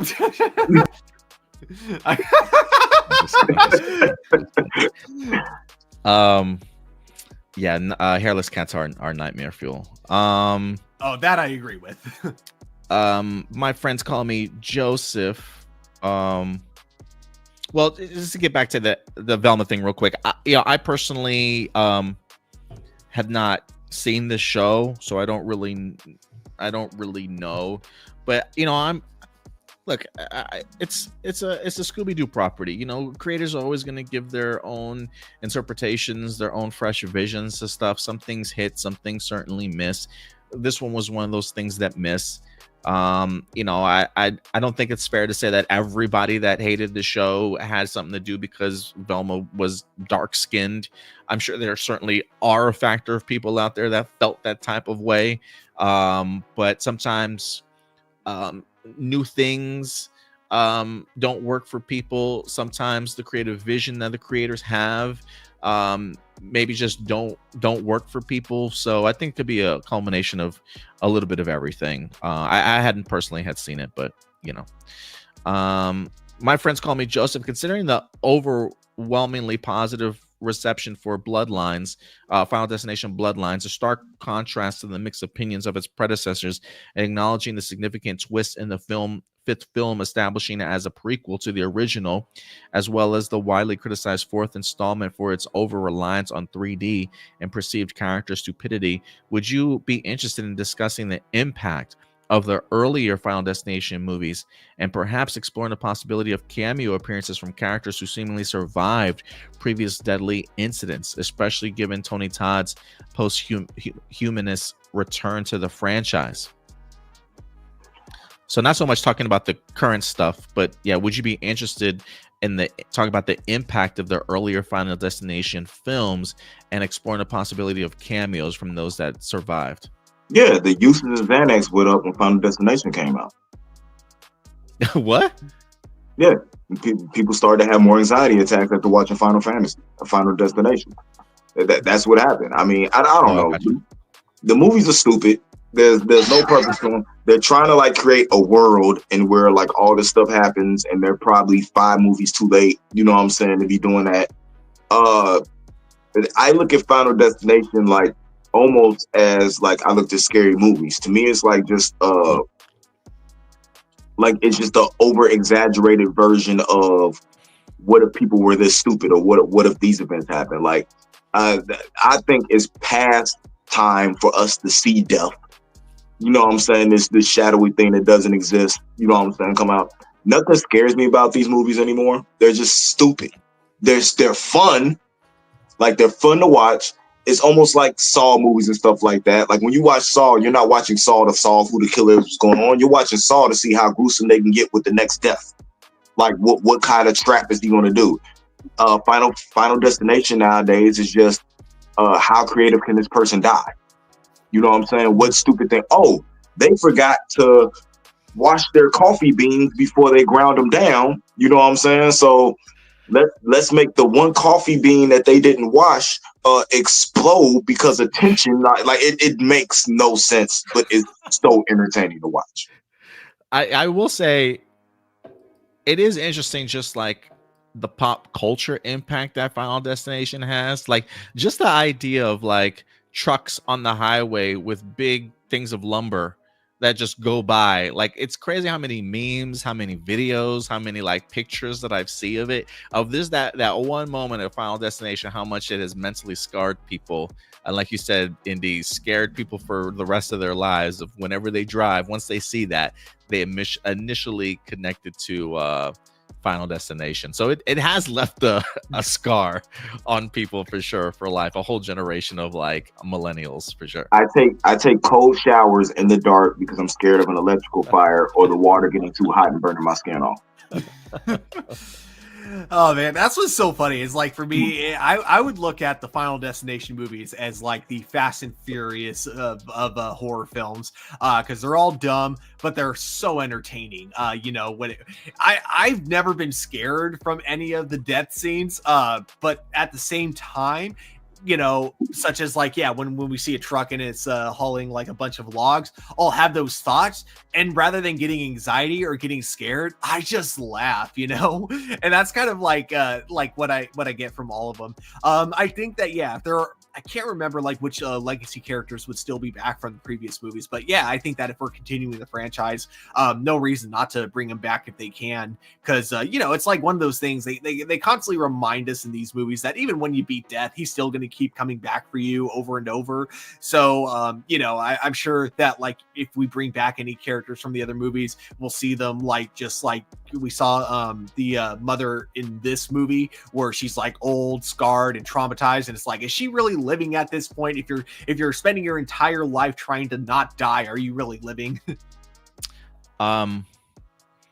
Before we move on, we have some breaking news.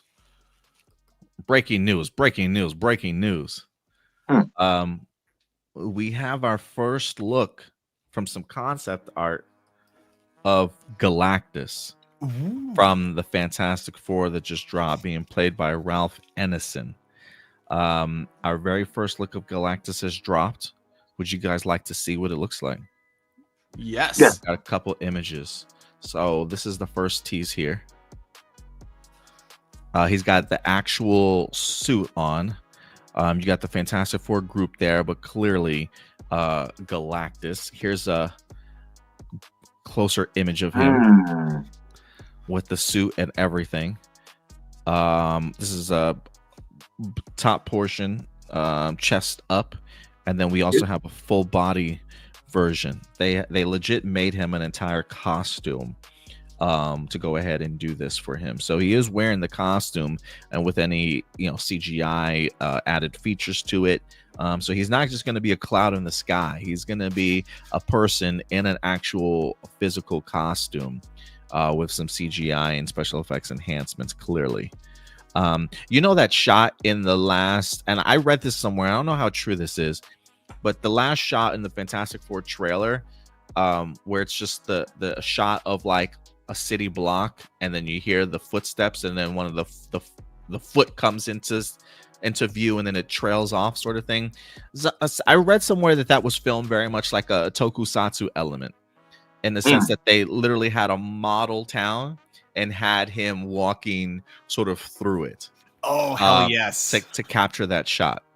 So I am kind of curious if that's true or not, but this is our very first look at Ralph Ineson as Galactus in some recently released marketing. Hate his face.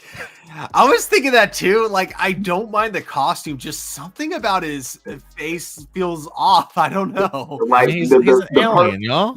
The person's face in the costume makes it look like cosplay. Like, it's perfect cosplay, but you're like, yeah, that's not Galactus. Galactus is an alien, bro. But yeah, like he's gotta have that weird look feature to him, don't he? I do love that it's an actual costume, and yeah, I'm curious how this will look, like actually like in motion. But apart from me just like thinking something about his face looks kind of weird, I do really like this costume overall. He looks like he eats pasta. He Like what? Like he pasta, like he what? not planet. Oh, he eats pasta, not planet. Yeah, like I don't know, like I don't, and I may be wrong, but this might just be my memory catching stuff wrong. But like, does his mouth look big enough to eat planet? I don't. I think he's going to be able to shrink in size here from just some of the trailers that we've seen. It looks like he clearly is big enough to overshadow the city, but then small enough to be able to walk amongst the city blocks. So I think it's like, I do think he has the ability to kind of change in size. So maybe as he gets bigger, Indy, maybe his mouth gets bigger. Nah, he just doesn't. The face, just that part of the face. You know, like when you got Batman and all them. You know what I'm saying? The face is showing, they look menacing. Nothing about that face makes me scared of him. I mean, we'll see when it comes in the movie. But I just want to give you guys a first look at Galactus. Looks like Bobby from King of the Hill. Put on a costume. Hey Dad, look at it! I get to be Galactus. All right, let's get back to some of these questions here. Doomsday. This might be an unfair question to ask at this moment, but based solely on the trailer for the upcoming Superman movie and the well-known live-action Superman TV shows and films we've seen in the past, how would you rank these actors in terms of their performance? From worst to best. This is an unfair question. I will tackle it though. You did have some names that aren't on here. You put Christopher Reeve, Tom Welling, Henry Cavill, Tyler Hoechlin, and David Corenswet. I don't see Brandon Routh on here, and I don't see Dean Cain. So I don't know if you guys want to add any of those people to this particular list. The only correct answer is Tyler. Yes. There's no other answer. He takes up every spot on the list. Tyler. Nobody other than Tyler. So yours is clearly Tyler at the best. Yes, because Henry Cavill is no longer Superman. He's the cavalry. The cavalry. Like for me, okay. So for me, I think my order would go Tyler Hoechlin, Christopher Reeve, Tom Welling.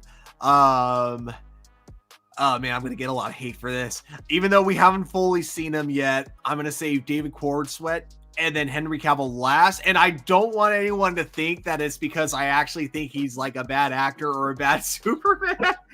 I just think that all five of them give a very unique take, their own very unique spin on Superman. And Henry Cavill's spin on Superman just happens to be my least favorite. So I'm not ranking based on talent. I'm ranking based on how they portray the character. And yeah, Henry's is my least favorite. Talent. Because they take their own spin with it.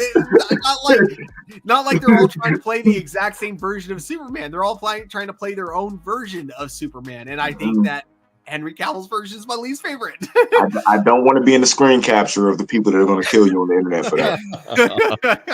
Yeah, just cut Indy's head off at the bottom. Just cut it out of this. All right.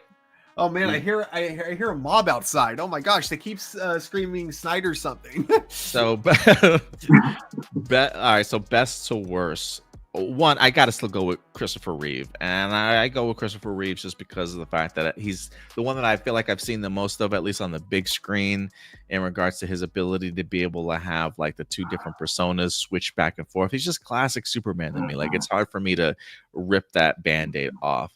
Doesn't have a leg to walk on when it comes to Tyler. Okay, that's too much, Indy. Can't even.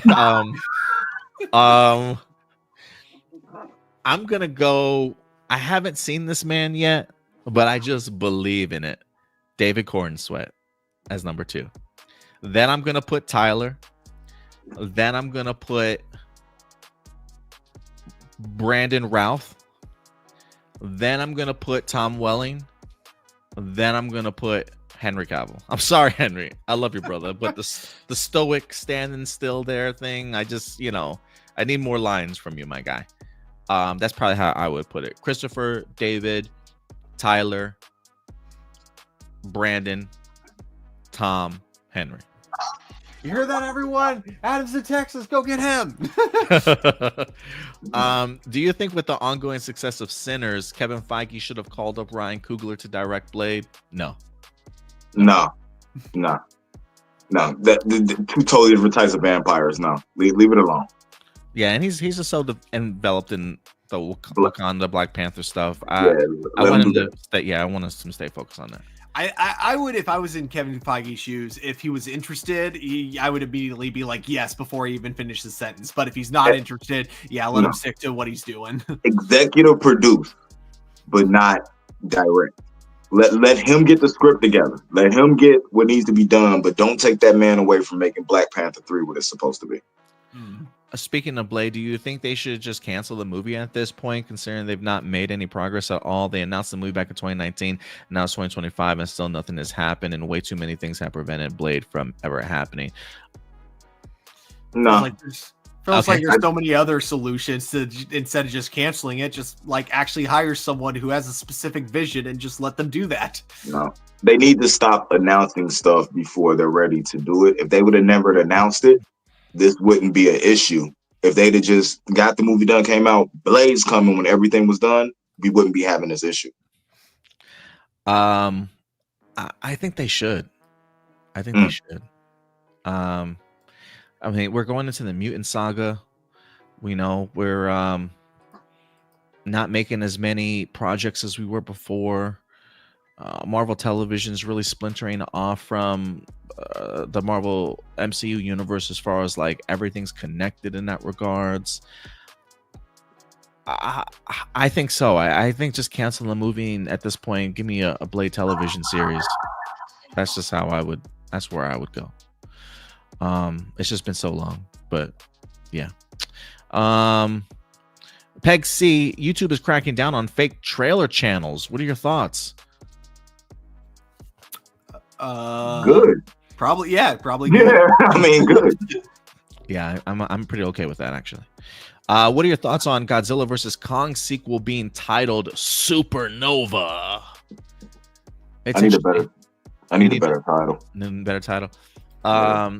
I am curious about it. I think it's, I feel like it's in line with sort of like the over the topness of what Kong and Godzilla have kind of turned into, just kind of really embracing the monsterverse type of silliness aspect of things. So it kind of works for me. But yeah, what about you, Stu? You care about the title? That's a cool title, but I don't. I think it's cool. It makes me feel like Mechagodzilla is coming back. Ooh. Or somebody from space. It feels like space oriented to me. Space Godzilla, which is actually a thing. Yeah, I think that's probably the route they're gonna go. Acclaimed actor Tom Cruise offers an encouraging progress report about the long announced Top Gun 3, as it appears the actual prequel will eventually take flight. However, the next Top Gun installment isn't the only sequel Cruise has in the works, hinting at his cult classic sports drama Days of Thunder getting the follow-up treatment. What are your thoughts? So Days of Thunder, potentially a Top Gun 3. It's another person that I wish would just retire. I kind of want to see Tom Cruise in more original things right now. I get the idea of going back to the glory days and stuff. Maybe a Top Gun 3 just because of the success of Maverick.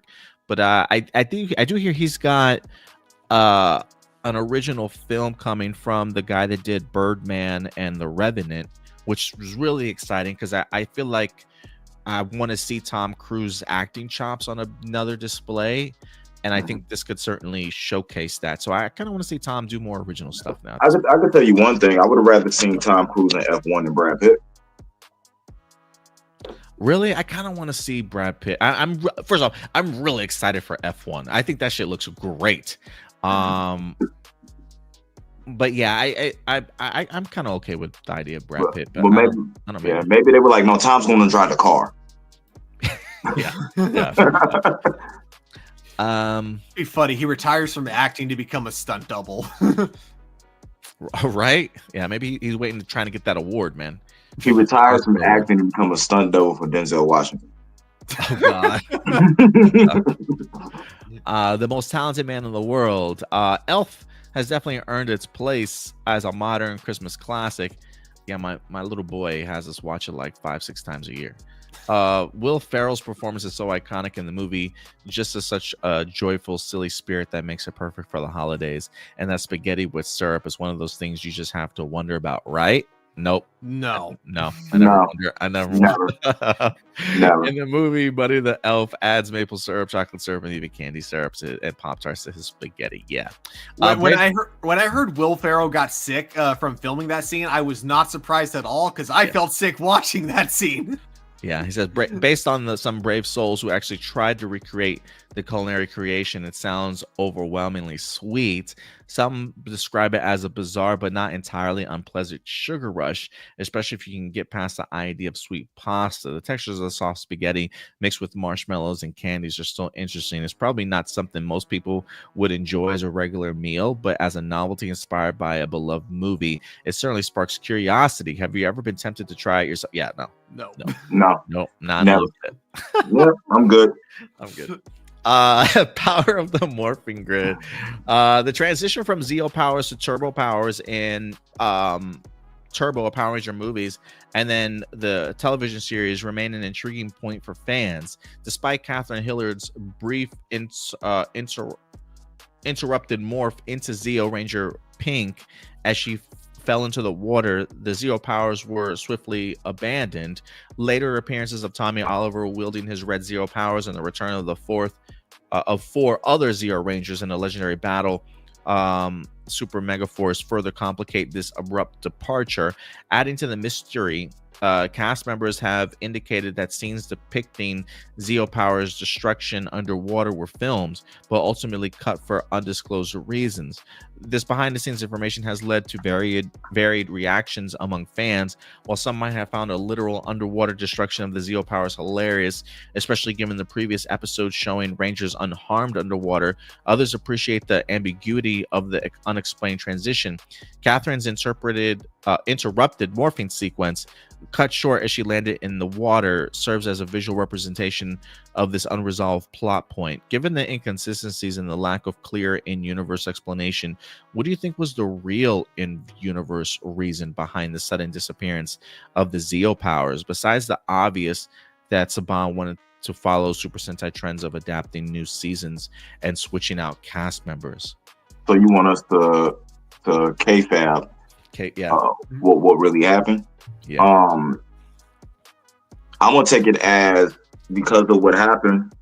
Well, we know when enemies get strong, you need to end up getting more. You need to end up getting stronger yourself, and I feel like that comes through the connection to the morphing grid. Which, as we get into later episodes, later seasons, we start getting a direct connection. You know what I'm saying, to the morphing grid, what's going on. And I always looked at it as they lost their connection. Like at that time, they lost connection to the morphing grid and they weren't able to access those abilities. And as mankind started to directly connect into the morphing grid, those things became accessible again. Any thoughts, Stuart? You had any or no? Yeah, so I think if I were to write my own like headcanon for it, it would be that Billy created the turbo suits off screen, and the other Rangers didn't really like the design, the aesthetic of it, but Billy put a lot of hard work into it, so they felt too guilty to tell him how ugly it looked, so they started wearing the turbo suits to make him feel better. It's kind of like when your grandma gives you a really ugly sweater for Christmas and you don't want to wear it, but you kind of have to make her feel good. I think that's my explanation for the turbo suits. They wore it just to make Billy feel good. I like it. All right, y'all. I think that will do it for all of our live viewer questions. I think we went through all of them. So thank you everybody for certainly participating and dropping your thoughts. Marcelino said Henry Cavill is getting less praise as an actor, with some people finding him as a boring actor. Yeah, I think the issue is coming from him in the lead role. I think maybe financially just doesn't do great at box offices. And I wonder if they're adding that as kind of fuel to the fire, if you will. I watched a BVS scene the other day where you had Ben Affleck and Henry Cavill meeting each other at the Lex's ball or whatever, and you had Henry Cavill interviewing Bruce Wayne about the Batman and stuff, and somebody said, man, Ben Affleck just acted circles around this man. And I'm watching it and I'm thinking to myself, yeah, like there's really like no personality traits that really make Clark Kent memorable. Or Well, like, I totally get what y'all saying, but when you stand Clark Kent next to Bruce Wayne, Clark Kent is not supposed to be memorable standing next to Bruce Wayne.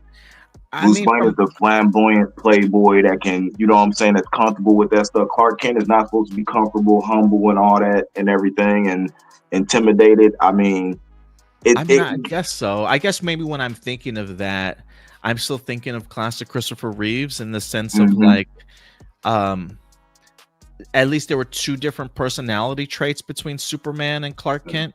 Whereas when I watch Henry Cavill in that scene, I just see Superman. Yeah, but Christopher Reeves never had to stand across from a Batman either like that. Would have loved to have seen. That's true, but I could also see Christopher Reeves being like kind of bumbling, you know, or like just uncomfortable in his own skin, you know, being opposite somebody like him. Whereas Henry Cavill just presented sort of like that stoic, you know, ironclad, I'm not moving a budge, you know, firm reporter.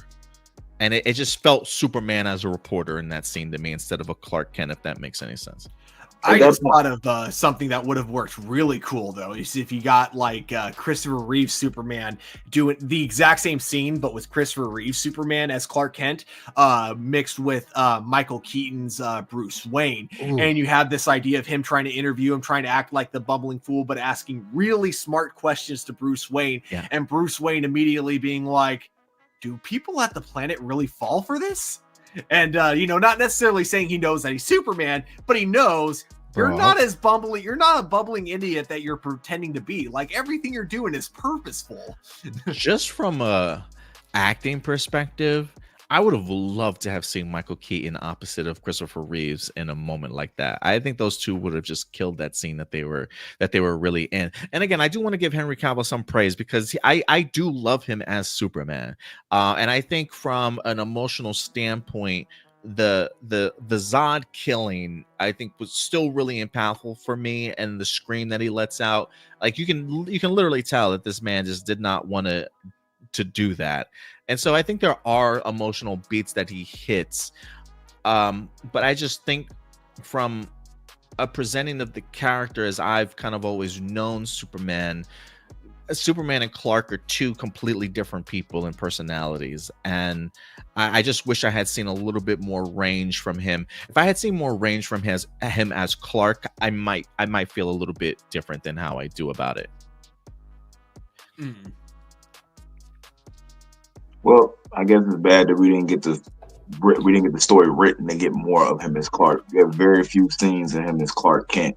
Yeah, I loved him as Superman. Yeah. I still love him as Superman. Like I truly do. But I'm just talking about like from overall. But I think that's the problem that a lot of people have with him as, you know what I'm saying, the character. There's two roles you got to play, but the script he was given, he's literally like Superman in the movies 90% of the time. Even in Man of Steel, he's majority Superman. You see very little Clark Kent. You see him trying to get back to being Clark Kent, but he has to stand as Superman.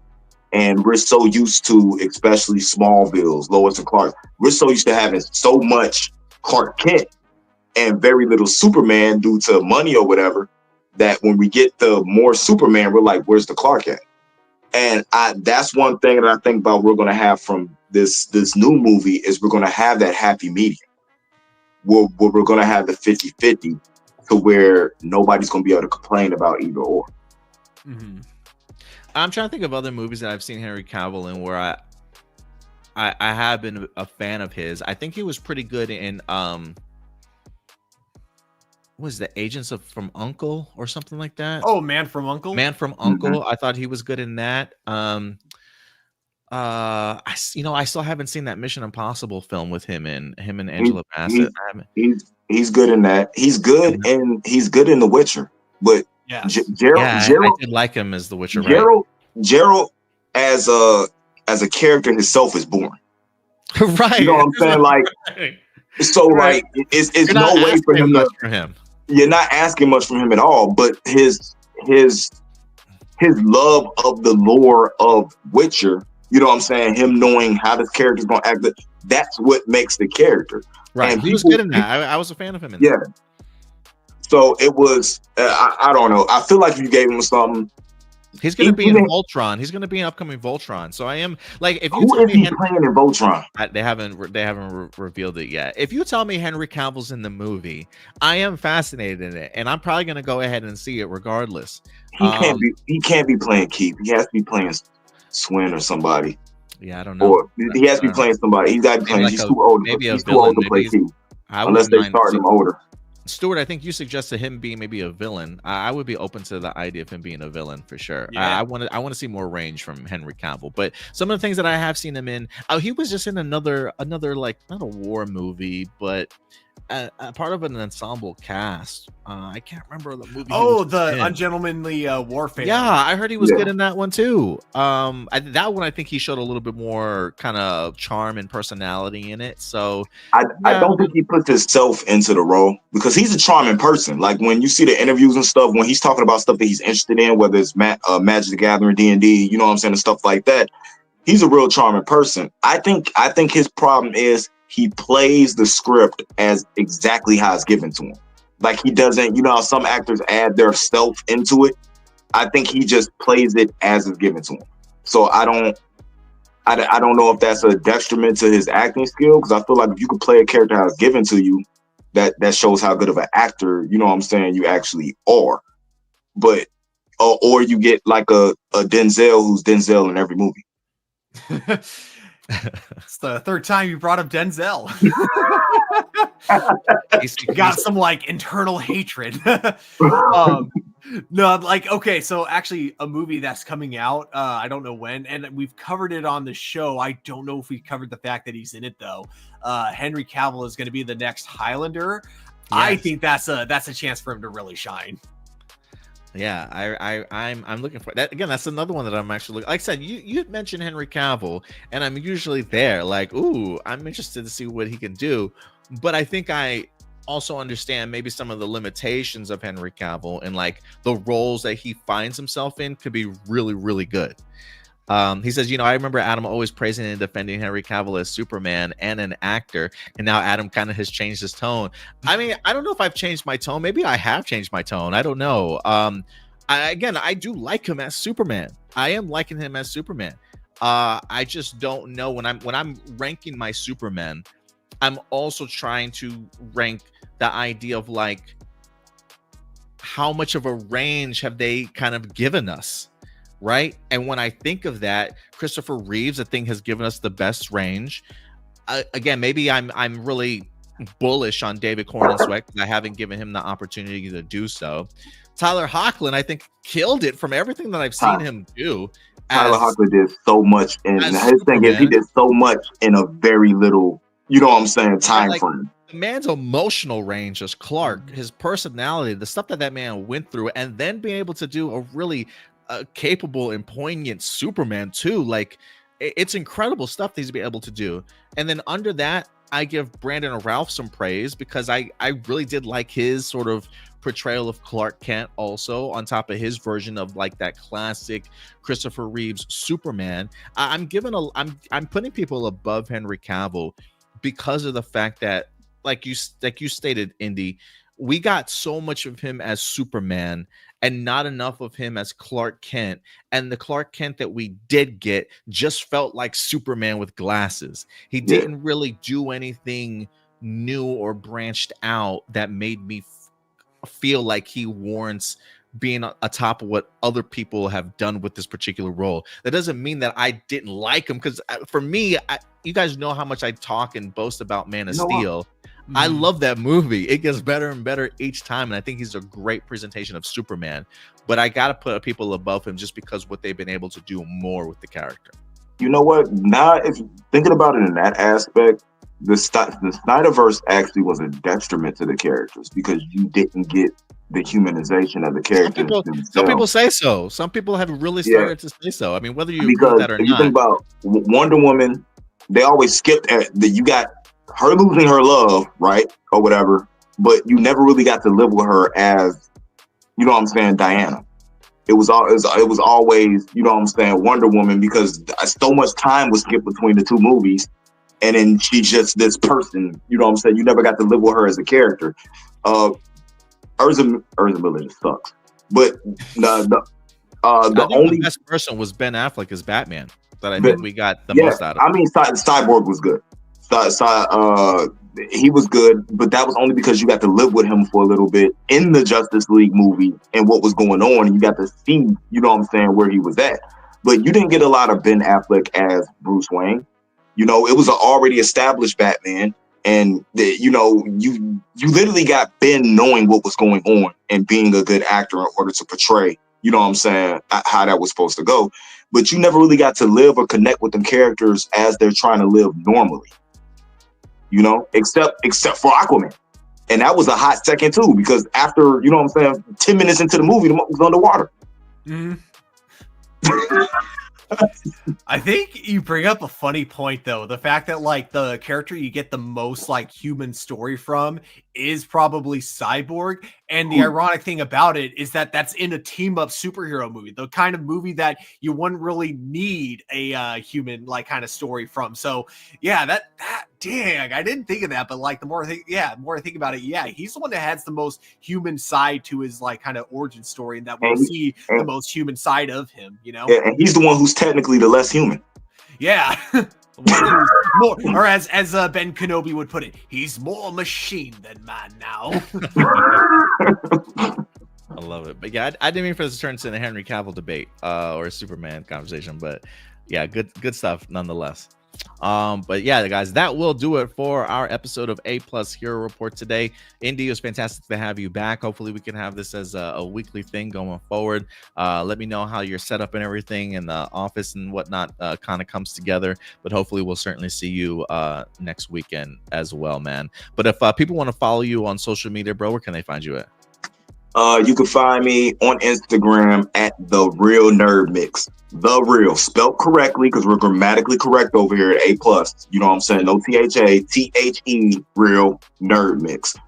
Y'all can find me over there. Y'all can find me at 4 p.m. Central Standard Time on Vic Mensa Instagram page, as we're battling for a feature from some people. So you can check me over there today. Nice, fantastic, bro. And Stuart, if people want to find you on social media, where can they find you? You guys can find me here on Instagram at TurboStew01, also on Letterboxd. And I mentioned this during our Star Wars podcast, but I now have a new series on TikTok that I'm doing.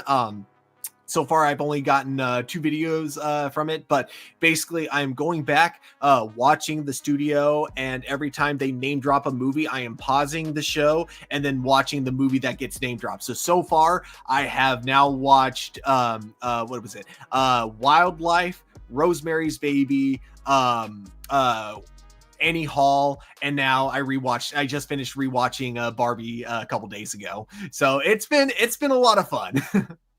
Looking forward to checking out some of that stuff, Stuart, for sure, man. I love the idea. I got to check out the studio for myself personally.